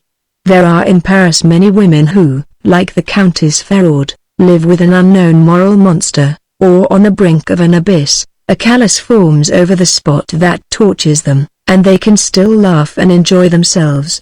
There is something very strange in Comte Ferraud's position, said Derville to himself, on emerging from his long reverie, as his cab stopped at the door of the Hotel Ferraud in the Rue de Varennes.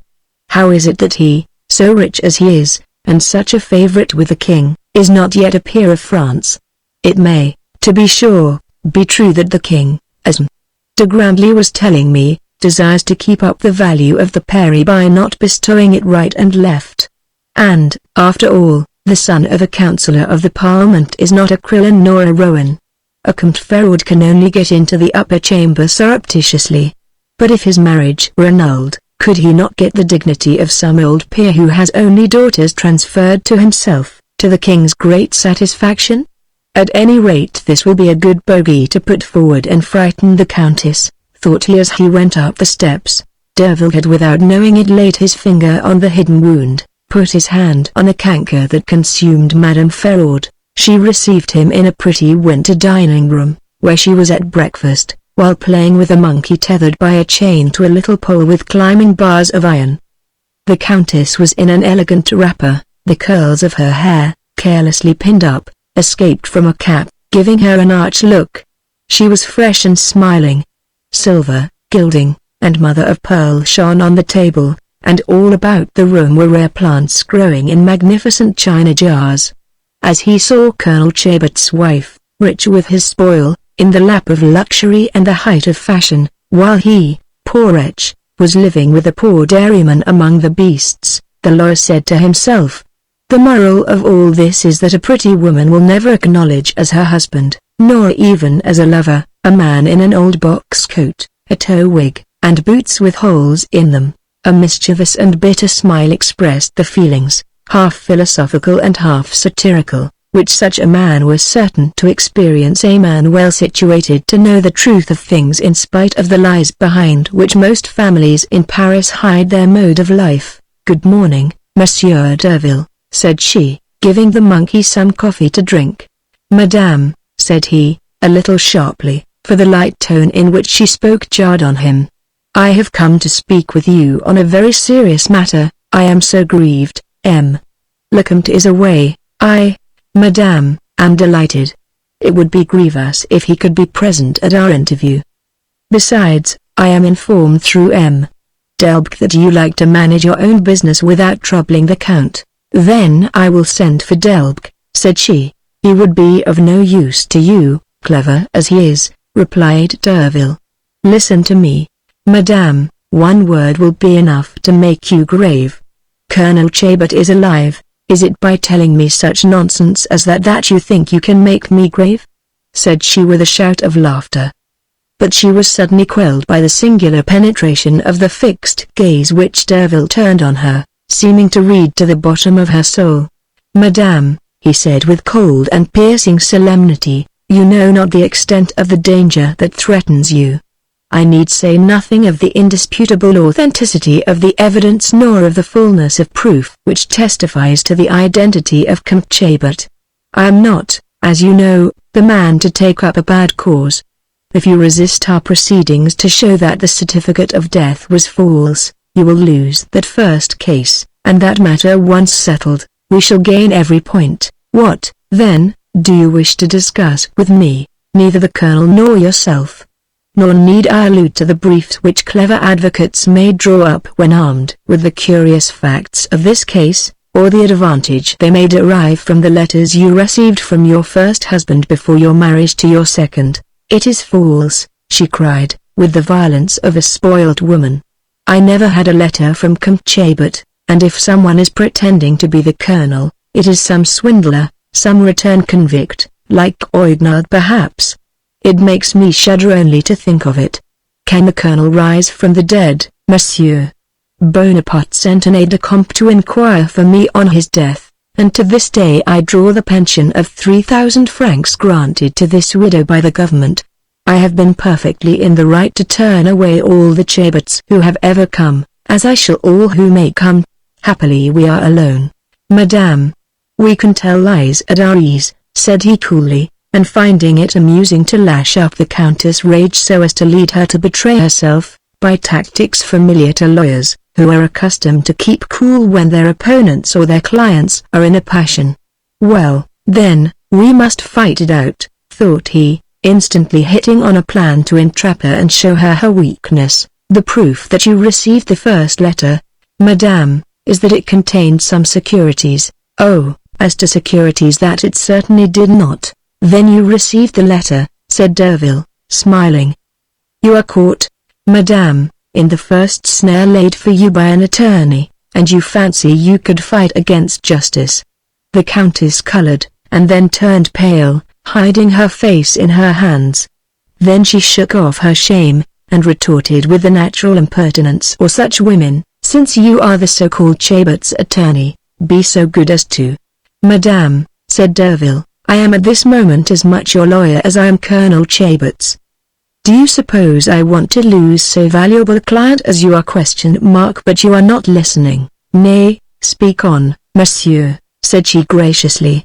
"Your fortune came to you from Le Comte Chabert, and you cast him off.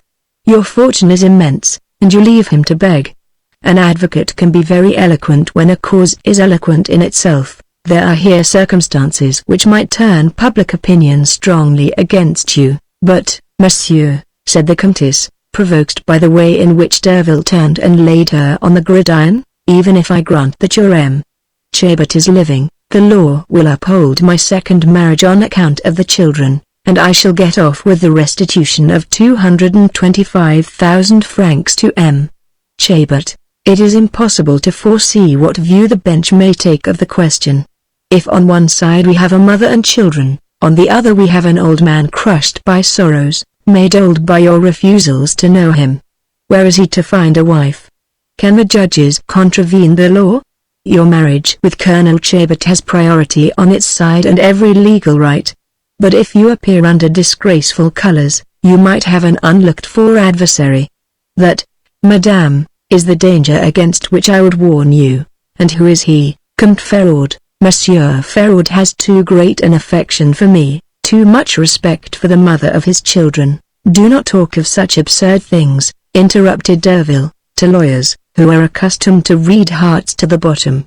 At this instant Monsieur Ferraud has not the slightest wish to annul your union, and I am quite sure that he adores you, but if someone were to tell him that his marriage is void, that his wife will be called before the bar of public opinion as a criminal, he would defend me, monsieur." "No, madame, what reason could he have for deserting me, monsieur?"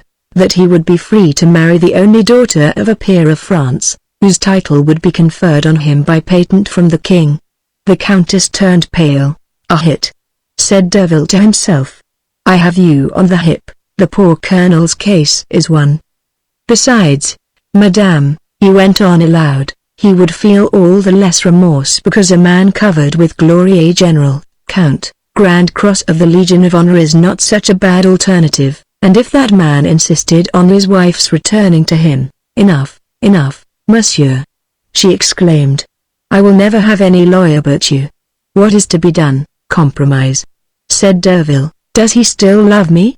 she said. "Well, I do not think he can do otherwise." The Countess raised her head at these words. A flash of hope shone in her eyes. She thought perhaps that she could speculate on her first husband's affection to gain her cause by some feminine cunning. "I shall await your orders, madame, to know whether I am to report our proceedings to you, or if you will come to my office to agree to the terms of a compromise," said Derville, taking leave. A week after Derville had paid these two visits, on a fine morning in June, the husband and wife, who had been separated by an almost supernatural chance, started from the opposite ends of Paris to meet in the office of the lawyer who was engaged by both. The supplies liberally advanced by Derville to Colonel Chabert had enabled him to dress as suited his position in life, and the dead man arrived in a very decent cab. He wore a wig suited to his face, was dressed in blue cloth with white linen, and wore under his waistcoat the broad red ribbon of the higher grade of the Legion of Honor. In resuming the habits of wealth he had recovered his soldierly style. He held himself up, his face, grave and mysterious looking, reflected his happiness and all his hopes, and seemed to have acquired youth and impasto, to borrow a picturesque word from the painter's art. He was no more like the Chabert of the old box coat than a cartwheel double sou is like a newly coined 40-franc piece. The passer-by, only to see him, would have recognized at once one of the noble wrecks of our old army, one of the heroic men on whom our national glory is reflected, as a splinter of ice on which the sunshine seems to reflect every beam. These veterans are at once a picture and a book. When the Count jumped out of his carriage to go into Derville's office, he did it as lightly as a young man. Hardly had his cab moved off, when a smart brougham drove up, splendid with coats of arms. Madame la Comtesse Ferraud stepped out in a dress which, though simple, was cleverly designed to show how youthful her figure was. She wore a pretty drawn bonnet lined with pink, which framed her face to perfection, softening its outlines and making it look younger. If the clients were rejuvenescent, the office was unaltered, and presented the same picture as that described at the beginning of this story. Simon was eating his breakfast, his shoulder leaning against the window, which was then open, and he was staring up at the blue sky in the opening of the courtyard enclosed by 4 gloomy houses. "Ah, ha!" cried the little clerk, "who'll bet an evening at the play that Colonel Chabert is a general, and wears a red ribbon?" "The chief is a great magician," said Goetschel. "Then there is no trick to play on him this time?" asked Desroches. "His wife has taken that in hand, the Comtesse Ferraud," said Boucard. "What next?" said Goetschel. "Is Comtesse Ferraud required to belong to 2 men?" "Here she is," answered Simon. "So you are not deaf, you young rogue," said Chabert, taking the gutter jumper by the ear and twisting it, to the delight of the other clerks, who began to laugh, looking at the colonel with the curious attention due to so singular a personage. Comte Chabert was in Derville's private room at the moment when his wife came in by the door of the office. "I say, Boucard, there is going to be a queer scene in the chief's room. There is a woman who can spend her days alternately, the odd with Comte Ferraud, and the even with Comte Chabert, and in leap year," said Goetschel, "they must settle the count between them." "Silence, gentlemen, you can be heard," said Boucard severely. "I never was in an office where there was so much jesting as there is here over the clients." Derville had made the colonel retire to the bedroom when the countess was admitted. "Madame," he said, not knowing whether it would be agreeable to you to meet M. le Comte Chabert, "I have placed you apart. If, however, you should wish it, it is an attention for which I am obliged to you. I have drawn up the memorandum of an agreement of which you and M. Chabert can discuss the conditions, here and now. I will go alternately to him and to you, and explain your views respectively." "Let me see, monsieur," said the countess impatiently. Derville read aloud. "Between the undersigned, M. Hyacinth Chabert, Count, Maréchal de Camp, and Grand Officer of the Legion of Honor, living in Paris, Rue du Petit Banquier, on the one part, and Madame Rose Chapotel, wife of the aforesaid M. le Comte Chabert, nay, pass over the preliminaries," said she. "Come to the conditions." "Madame," said the lawyer, "the preamble briefly sets forth the position in which you stand to each other. Then, by the first clause, you acknowledge, in the presence of 3 witnesses, of whom 2 shall be notaries, and 1 the dairyman with whom your husband has been lodging, to all of whom your secret is known, and who will be absolutely silent. You acknowledge, I say, that the individual designated in the documents subjoined to the deed, and whose identity is to be further proved by an act of recognition prepared by your notary, Alexander Crotat, is your first husband, Comte Chabert. By the second clause Comte Chabert, to secure your happiness, will undertake to assert his rights only under certain circumstances set forth in the deed. And these, said Derville, in a parenthesis, are none other than a failure to carry out the conditions of this secret agreement. M. Chabert, on his part, agrees to accept judgment on a friendly suit, by which his certificate of death shall be annulled, and his marriage dissolved. That will not suit me in the least, said the Countess with surprise. I will be a party to no suit, you know why. By the third clause, Derville went on, with imperturbable coolness, you pledge yourself to secure a Hyacinth Comte Chabert an income of 24,000 francs on government stock held in his name, to revert to you at his death. But it is much too dear, exclaimed the Countess. Can you compromise the matter cheaper? Possibly, but what do you want, madam? I will not have a lawsuit. You want him to remain dead? Said Derville, interrupting her hastily. Monsieur, said the Countess, If 24,000 francs a year are necessary, we will go to law. Yes, we will go to law, said the colonel in a deep voice, as he opened the door and stood before his wife, with one hand in his waistcoat and the other hanging by his side, an attitude to which the recollection of his adventure gave horrible significance. It is he, said the Countess to herself, too dear. The old soldier exclaimed. I have given you near on 1,000,000, and you are cheapening my misfortunes. Very well, now I will have you and your fortune. Our goods are in common, our marriage is not dissolved, but Monsieur is not Colonel Chabert, cried the Countess, in feigned amazement. Indeed, said the old man, in a tone of intense irony. Do you want proofs? I found you in the Palais Royal. The Countess turned pale. Seeing her grow white under the rouge, the old soldier paused, touched by the acute suffering he was inflicting on the woman he had once so ardently loved, but she shot such a venomous glance at him that he abruptly went on. You are with allow me, Monsieur Derville, said the Countess to the lawyer. You must give me leave to retire. I did not come here to listen to such dreadful things. She rose and went out. Derville rushed after her, but the Countess had taken wings, and seemed to have flown from the place. On returning to his private room, he found the colonel in a towering rage, striding up and down. In those times a man took his wife where he chose, said he. But I was foolish and chose badly. I trusted to appearances. She has no heart. Well, Colonel, was I not right to beg you not to come? I am now positive of your identity. When you came in, the Countess gave a little start, of which the meaning was unequivocal. But you have lost your chances. Your wife knows that you are unrecognizable. I will kill her. Madness. You will be caught and executed like any common wretch. Besides, you might miss. That would be unpardonable. A man must not miss his shot when he wants to kill his wife. Let me set things straight. You are only a big child. Go now. Take care of yourself. She is capable of setting some trap for you and shutting you up in Charenton. I will notify her of our proceedings to protect you against a surprise. The unhappy colonel obeyed his young benefactor, and went away, stammering apologies. He slowly went down the dark staircase, lost in gloomy thoughts, and crushed perhaps by the blow just dealt him the most cruel he could feel, the thrust that could most deeply pierce his heart, when he heard the rustle of a woman's dress on the lowest landing, and his wife stood before him. Come, monsieur, said she, taking his arm with a gesture like those familiar to him of old.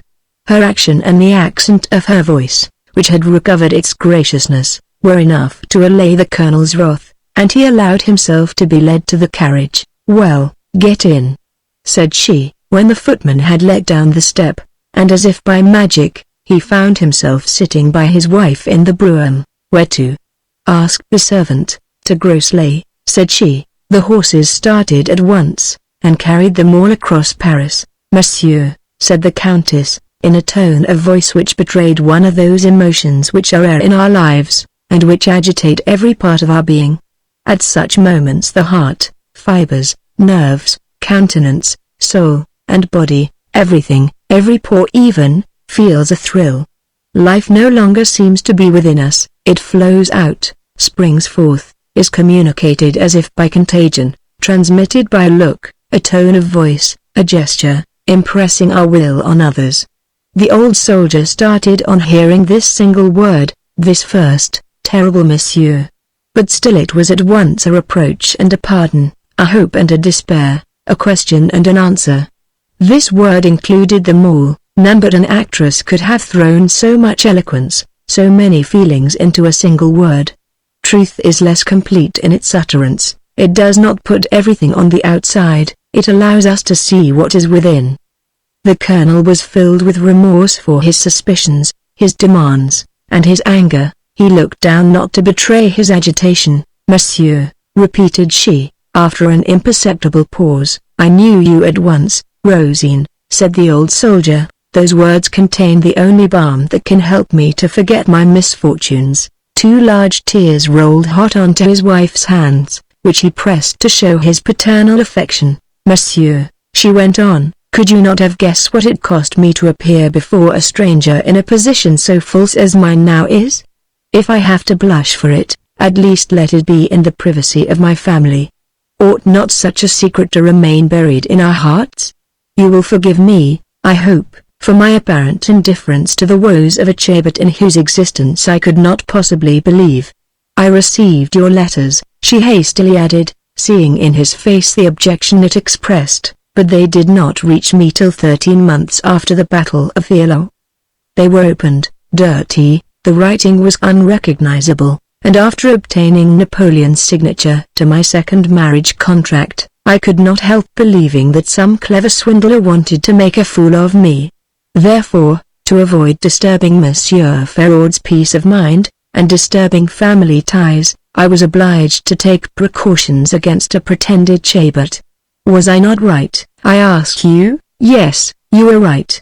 It was I who was the idiot, the owl, the dolt, not to have calculated better what the consequences of such a position might be. But where are we going? He asked, seeing that they had reached the barrier of La Chapelle. To my country house near Groslay, in the valley of Montmorency. There, monsieur, we will consider the steps to be taken. I know my duties. Though I am yours by right, I am no longer yours in fact. Can you wish that we should become the talk of Paris? We need not inform the public of a situation, which for me has its ridiculous side, and let us preserve our dignity. You still love me, she said, with a sad, sweet gaze at the colonel, but have not I been authorized to form other ties? In so strange a position, a secret voice bids me trust to your kindness, which is so well known to me. Can I be wrong in taking you as the sole arbiter of my fate? Be at once judge and party to the suit. I trust in your noble character, you will be generous enough to forgive me for the consequences of faults committed in innocence. I may then confess to you, I love M. Feraud. I believed that I had a right to love him. I do not blush to make this confession to you, even if it offends you, it does not disgrace us. I cannot conceal the facts. When fate made me a widow, I was not a mother. The colonel with a wave of his hand bid his wife be silent, and for 1.5 miles they sat without speaking a single word. Chabert could fancy he saw the two little ones before him. Rosine, monsieur. The dead are very wrong to come to life again. Oh, monsieur, no, no. Do not think me ungrateful. Only, you find me a lover, a mother, while you left me merely a wife. Though it is no longer in my power to love, I know how much I owe you, and I can still offer you all the affection of a daughter. Rosine, said the old man in a softened tone, I no longer feel any resentment against you. We will forget anything, he added, with one of those smiles which always reflect noble soul. I have not so little delicacy as to demand the mockery of love from a wife who no longer loves me. The Countess gave him a flashing look full of such deep gratitude that poor Chabert would have been glad to sink again into his grave at Eylau. Some men have a soul strong enough for such self-devotion, of which the whole reward consists in the assurance that they have made the person they love happy. My dear friend, we will talk all this over later when our hearts have rested, said the Countess. The conversation turned to other subjects, for it was impossible to dwell very long on this one. Though the couple came back again and again to their singular position, either by some illusion or of serious purpose, they had a delightful drive, recalling the events of their former life together and the times of the Empire. The Countess knew how to lend peculiar charm to her reminiscences, and gave the conversation the tinge of melancholy that was needed to keep it serious. She revived his love without awakening his desires, and allowed her first husband to discern the mental wealth she had acquired while trying to accustom him to moderate his pleasure to that which a father may feel in the society of a favorite daughter. The colonel had known the Countess of the Empire, he found her a Countess of the Restoration. At last, by a crossroad, they arrived at the entrance to a large park lying in the little valley which divides the heights of Margency from the pretty village of Groslay. The Countess had there a delightful house, where the colonel on arriving found everything in readiness for his stay there, as well as for his wife's. Misfortune is a kind of talisman whose virtue consists in its power to confirm our original nature, In some men it increases their distrust and malignancy, just as it improves the goodness of those who have a kind heart. Sorrow had made the Colonel even more helpful and good than he had always been, and he could understand some secrets of womanly distress which are unrevealed to most men. Nevertheless, in spite of his loyal trustfulness, he could not help saying to his wife, "Then you felt quite sure you would bring me here?" "Yes," replied she, "if I found Colonel Chabert in Derville's client." The appearance of truth she contrived to give to this answer dissipated the slight suspicions which the Colonel was ashamed to have felt. For 3 days the Countess was quite charming to her first husband. By tender attentions and unfailing sweetness she seemed anxious to wipe out the memory of the sufferings he had endured, and to earn forgiveness for the woes which, as she confessed, she had innocently caused him. She delighted in displaying for him the charms she knew he took pleasure in, while at the same time she assumed a kind of melancholy, for men are more especially accessible to certain ways, certain graces of the heart or of the mind which they cannot resist. She aimed at interesting him in her position, and appealing to his feelings so far as to take possession of his mind and control him despotically. Ready for anything to attain her ends, she did not yet know what she was to do with this man, but at any rate she meant to annihilate him socially. On the evening of the 3rd day she felt that in spite of her efforts she could not conceal her uneasiness as to the results of her maneuvers. To give herself a minute's reprieve she went up to the room, sat down before her writing table, and laid aside the mask of composure which she wore in Chabert's presence, like an actress who, returning to her dressing room after a fatiguing 5th act, drops half dead, leaving with the audience an image of herself which she no longer resembles. She proceeded to finish a letter she had begun to Delbecq, whom she desired to go in her name and demand of Derville the deeds relating to Colonel Chabert, to copy them, and to come to her at once to Grosley. She had hardly finished when she heard the Colonel's step in the passage, uneasy at her absence. He had come to look for her. "Alas!" she exclaimed, "I wish I were dead. My position is intolerable." "Why, what is the matter?" asked the good man. "Nothing, nothing," she replied.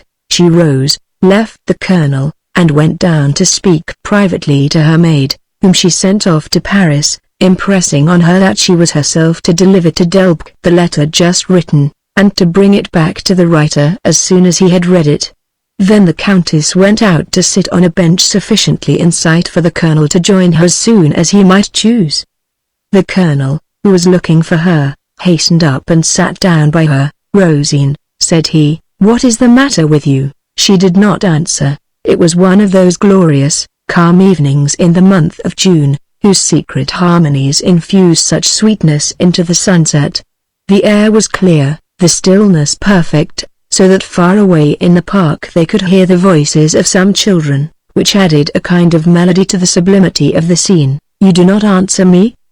the Colonel said to his wife. "My husband," said the Countess, who broke off, started a little, and with a blush stopped to ask him, "What am I to say when I speak of M. Feraud?" "Call him your husband, my poor child," replied the Colonel, in a kind voice. "Is he not the father of your children?" "Well, then," she said, "if he should ask what I came here for, if he finds out that I came here, alone, with a stranger, what am I to say to him? Listen, monsieur," she went on, assuming a dignified attitude, "decide my fate. I am resigned to anything." "My dear," said the Colonel, taking possession of his wife's hands, "I have made up my mind to sacrifice myself entirely for your happiness." "That is impossible," she exclaimed, with a sudden spasmodic movement. "Remember that you would have to renounce your identity, and in an authenticated form." "What?" said the Colonel. "Is not my word enough for you?" The word authenticated fell on the old man's heart, and roused involuntary distrust. He looked at his wife in a way that made her color. She cast down her eyes, and he feared that he might find himself compelled to despise her. The Countess was afraid lest she had scared the shy modesty, the stern honesty, of a man whose generous temper and primitive virtues were known to her. Though these feelings had brought the clouds to her brow, they immediately recovered their harmony. This was the way of it. A child's cry was heard in the distance.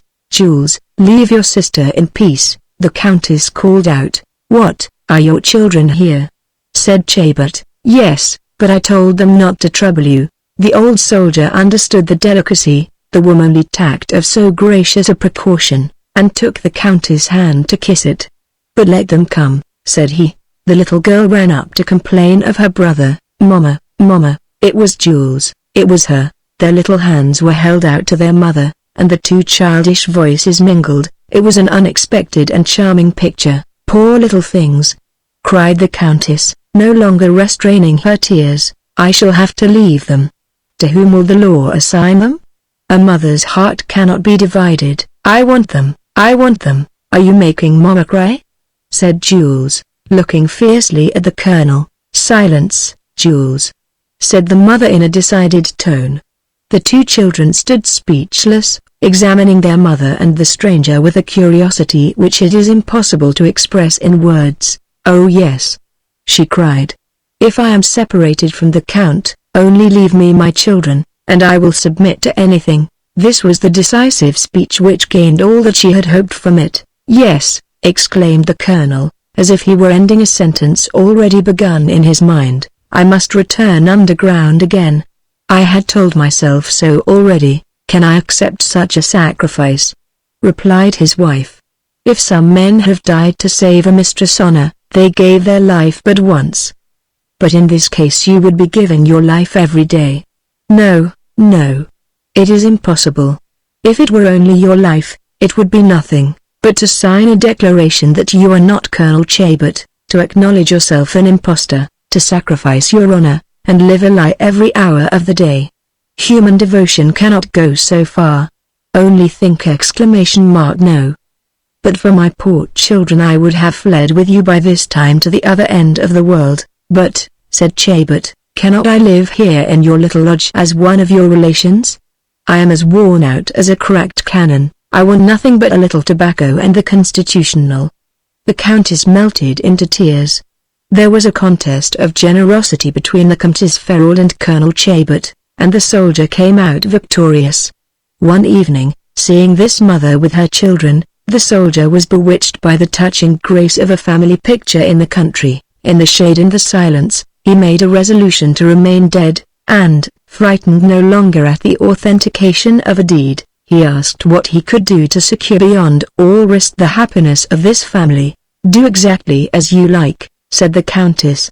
"I declare to you that I will have nothing to do with this affair." "I ought not." Delbecq had arrived some days before, and in obedience to the Countess' verbal instructions, the Intendant had succeeded in gaining the old soldier's confidence. So on the following morning Colonel Chabert went with the erewhile attorney to Saint-Let Avenue, where Delbecq had caused the notary to draw up an affidavit in such terms that, after hearing it read, the Colonel started up and walked out of the office. "Turf and thunder! What a fool you must think me! Why, I should make myself out a swindler!" he exclaimed. "Indeed, monsieur," said Delbecq, "I should advise you not to sign in haste. In your place I would get at least 30,000 francs a year out of the bargain. Madame would pay them." After annihilating this scoundrel emeritus by the lightning look of an honest man insulted, the Colonel rushed off, carried away by 1,000 contrary emotions. He was suspicious, indignant, and calm again by turns. Finally he made his way back into the park of Grossley by a gap in a fence, and slowly walked on to sit down and rest, and meditate at his ease, in a little room under a gazebo, from which the road to Saint-Let could be seen. The path being strewn with the yellowish sand which is used instead of river gravel, the Countess, who was sitting in the upper room of this little summer house, did not hear the Colonel's approach, for she was too much preoccupied with the success of her business to pay the smallest attention to the slight noise made by her husband. Nor did the old man notice that his wife was in the room over him. "Well, Monsieur Delbecq, has he signed?" the Countess asked her secretary, whom she saw alone on the road beyond the hedge of a ha-ha. "No, madame. I do not even know what has become of our man." The old horse reared. "Then we shall be obliged to put him into Charenton," said she, "since we have got him." The Colonel, who recovered the elasticity of youth to leap the ha-ha. In the twinkling of an eye was standing in front of Delbk, on whom he bestowed the 2 finest slaps that ever a scoundrel's cheeks received. "And you may add that old horses can kick," said he. His rage spent, the colonel no longer felt vigorous enough to leap the ditch. He had seen the truth in all its nakedness. The Countess' speech and Delbk's reply had revealed the conspiracy of which he was to be the victim. The care taken of him was but a bait to entrap him in a snare. That speech was like a drop of subtle poison, bringing on in the old soldier a return of all his sufferings, physical and moral. He came back to the summer house through the park gate, walking slowly like a broken man. Then for him there was to be neither peace nor truce. From this moment he must begin the odious warfare with this woman of which Derville had spoken, enter on a life of litigation, feed on gall, drink every morning of the cup of bitterness. And then fearful thought! Where was he to find the money needful to pay the cost of the first proceedings? He felt such disgust of life, that if there had been any water at hand he would have thrown himself into it, that if he had had a pistol, he would have blown out his brains. Then he relapsed into the indecision of mind which, since his conversation with Derville at the dairyman's, had changed his character. At last, having reached the kiosk, he went up to the gazebo, where little rose windows afforded a view over each lovely landscape of the valley, and where he found his wife seated on a chair. The Countess was gazing at the distance, and preserved a calm countenance, showing that impenetrable face which women can assume when resolved to do their worst. She wiped her eyes as if she had been weeping, and played absently with the pink ribbons of her sash. Nevertheless, in spite of her apparent assurance, she could not help shuddering slightly when she saw before her her venerable benefactor, standing with folded arms, his face pale, his brow stern. "Madame," he said, after gazing at her fixedly for a moment and compelling her to blush, "Madame, I do not curse you, I scorn you. I can now thank the chance that has divided us. I do not feel even a desire for revenge. I no longer love you. I want nothing from you. Live and peace on the strength of my word. It is worth more than the scroll of all the notaries in Paris. I will never assert my claim to the name I perhaps have made illustrious. I am henceforth but a poor devil named Hyacinth, who asks no more than his share of the sunshine. Farewell." The Countess threw herself at his feet. She would have detained him by taking his hands, but he pushed her away with disgust, saying, "Do not touch me." The Countess' expression when she heard her husband's retreating steps is quite indescribable. Then, with the deep perspicacity given only by utter villainy, or by fierce worldly selfishness, she knew that she might live in peace on the word and the contempt of this loyal veteran. Chabert, in fact, disappeared. The dairyman failed in business, and became a hackney cab driver. The colonel, perhaps, took up some similar industry for a time. Perhaps, like a stone flung into a chasm, he went falling from ledge to ledge, to be lost in the mire of rags that seethes through the streets of Paris. 6 months after this event, Derville, hearing no more of Colonel Chabert or the Comtesse Ferraud, supposed that they had no doubt come to a compromise, which the Countess, out of revenge, had arranged by some other lawyer. So one morning he added up the sums he had advanced to the said Chabert with the costs, and begged the Comtesse Ferraud to claim from Le Comte Chabert the amount of the bill, assuming that she would know where to find her first husband.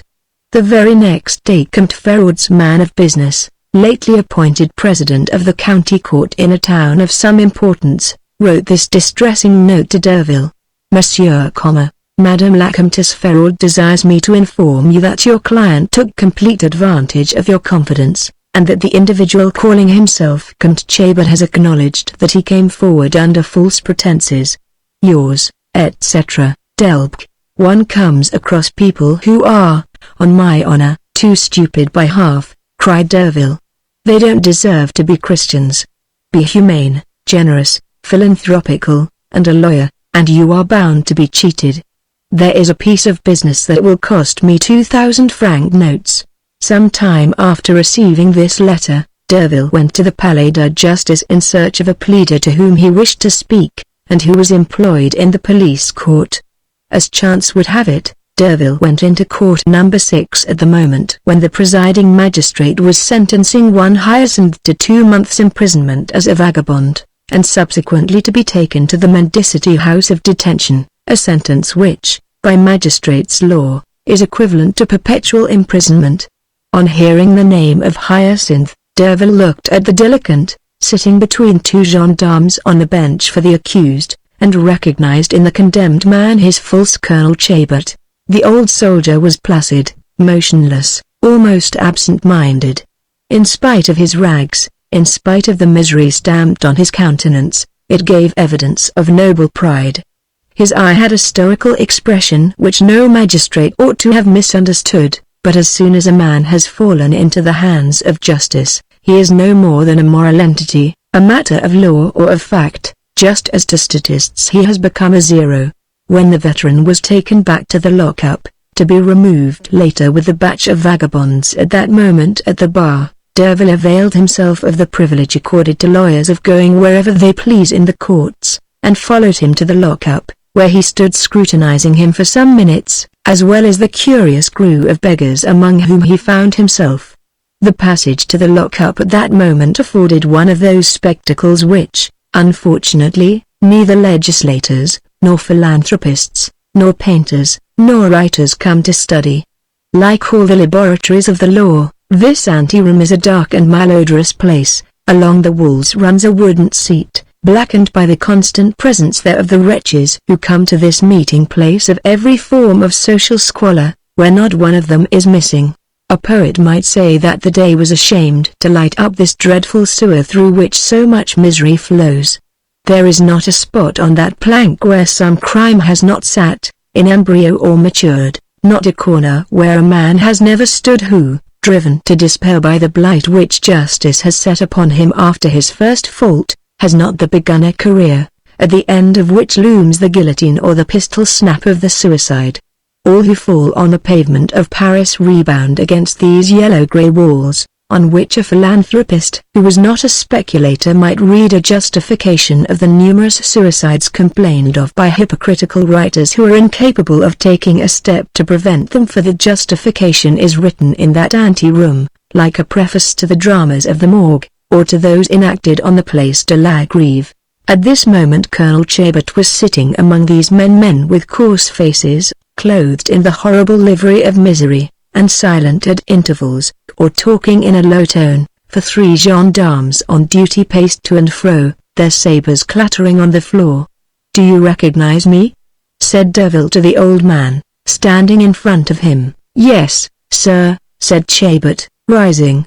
"If you are an honest man," Derville went on in an undertone, "how could you remain in my debt?" The old soldier blushed as a young girl might when accused by her mother of a clandestine love affair. "What? Madame Feraud has not paid you?" cried he in a loud voice. "Paid me?" said Derville. "She wrote to me that you were a swindler." The colonel cast up his eyes in a sublime impulse of horror and imprecation, as if to call heaven to witness to this fresh subterfuge. "Monsieur," said he, in a voice that was calm by sheer huskiness, "get the gendarmes to allow me to go into the lockup, and I will sign an order which will certainly be honored." At a word from Derville to the sergeant he was allowed to take his client into the room, where Hyacinth wrote a few lines, and addressed them to the Comtesse Feraud. "Send her that," said the soldier, "and you will be paid your costs and the money you advanced. Believe me, monsieur, if I have not shown you the gratitude I owe you for your kind offices, it is not the less there," and he laid his hand on his heart. "Yes, it is there, deep and sincere. But what can the unfortunate do? They live, and that is all." "What?" said Derville. "Did you not stipulate for an allowance?" "Do not speak of it," cried the old man. "You cannot conceive how deep my contempt is for the outside life to which most men cling. I was suddenly attacked by a sickness disgust of humanity. When I think that Napoleon is at St. Helena, everything on earth is a matter of indifference to me. I can no longer be a soldier, that is my only real grief. After all," he added with a gesture of childish simplicity, "it is better to enjoy luxury of feeling than of dress. For my part, I fear nobody's contempt." And the colonel sat down on his bench again. Derville went away. On returning to his office, he sent Gauchel, at that time his second clerk, to the Comtesse Ferraud, who, on reading the note, at once paid the sum due to Comte Chabert's lawyer. In 1840, towards the end of June, Gauchel, now himself an attorney, went to Riss with Derville, to whom he had succeeded.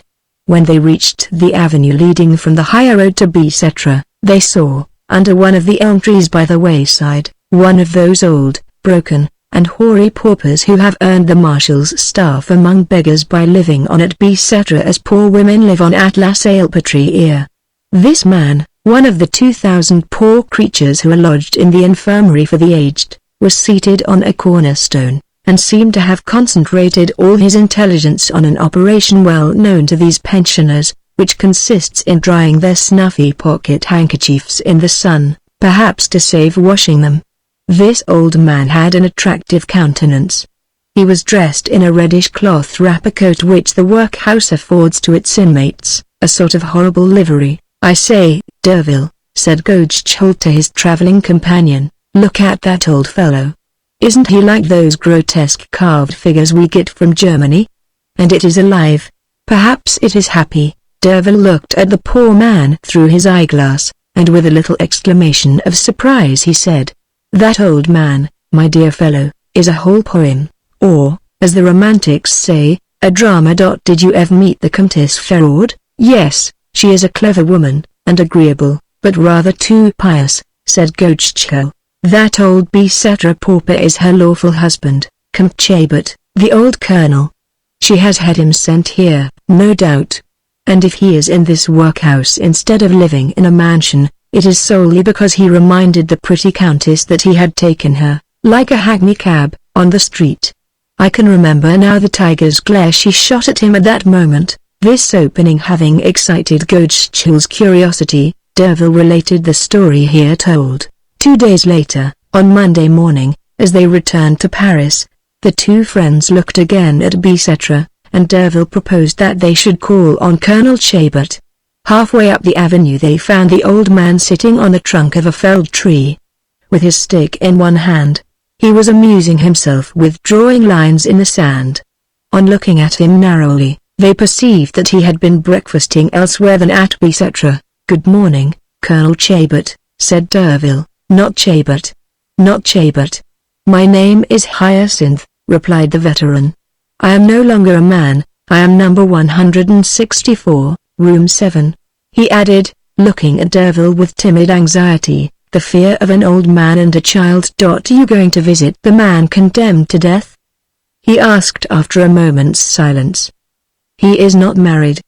He is very lucky, poor fellow," said Gauchel.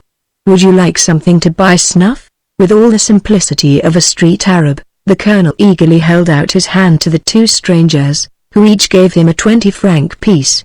He thanked them with a puzzled look, saying, "Brave troopers." He ported arms, pretended to take aim at them, and shouted with a smile, "Fire! Both arms! Vive Napoleon!" And he drew a flourish in the air with his stick. "The nature of his wound has no doubt made him childish," said Derville. "Childish? He?" said another old pauper, who was looking on. "Why, there are days when you had better not tread on his corns. He is an old rogue, full of philosophy and imagination. But today, what can you expect? He has had his Monday treat. He was here, monsieur, so long ago as 1820.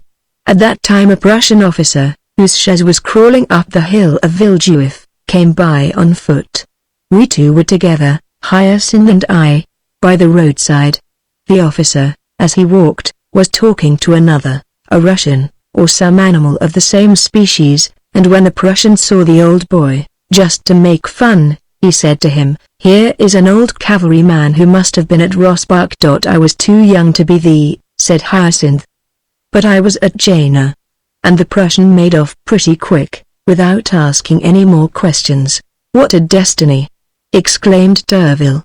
"Taken out of the Foundling Hospital to die in the infirmary for the aged, after helping Napoleon between whiles to conquer Egypt and Europe. Do you know, my dear fellow, Derville went on after a pause. There are in modern society three men who can never think well of the world: the priest, the doctor, and the man of law. And they wear black robes, perhaps because they are in mourning for every virtue and every illusion. The most hapless of the three is the lawyer. When a man comes in search of the priest, he is prompted by repentance, by remorse, by beliefs which make him interesting, which elevate him and comfort the soul of the intercessor, whose task will bring him a sort of gladness. He purifies, repairs and reconciles. But we lawyers, we see the same evil feelings repeated again and again. Nothing can correct them. Our offices are sewers which can never be cleansed. How many things have I learned in the exercise of my profession! I have seen a father die in a garret, deserted by two daughters, to whom he had given 40,000 francs a year.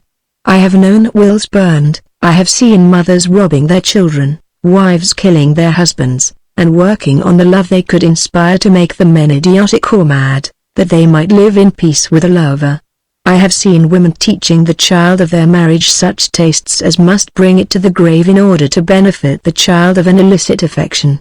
I could not tell you all I have seen, for I have seen crimes against which justice is impotent.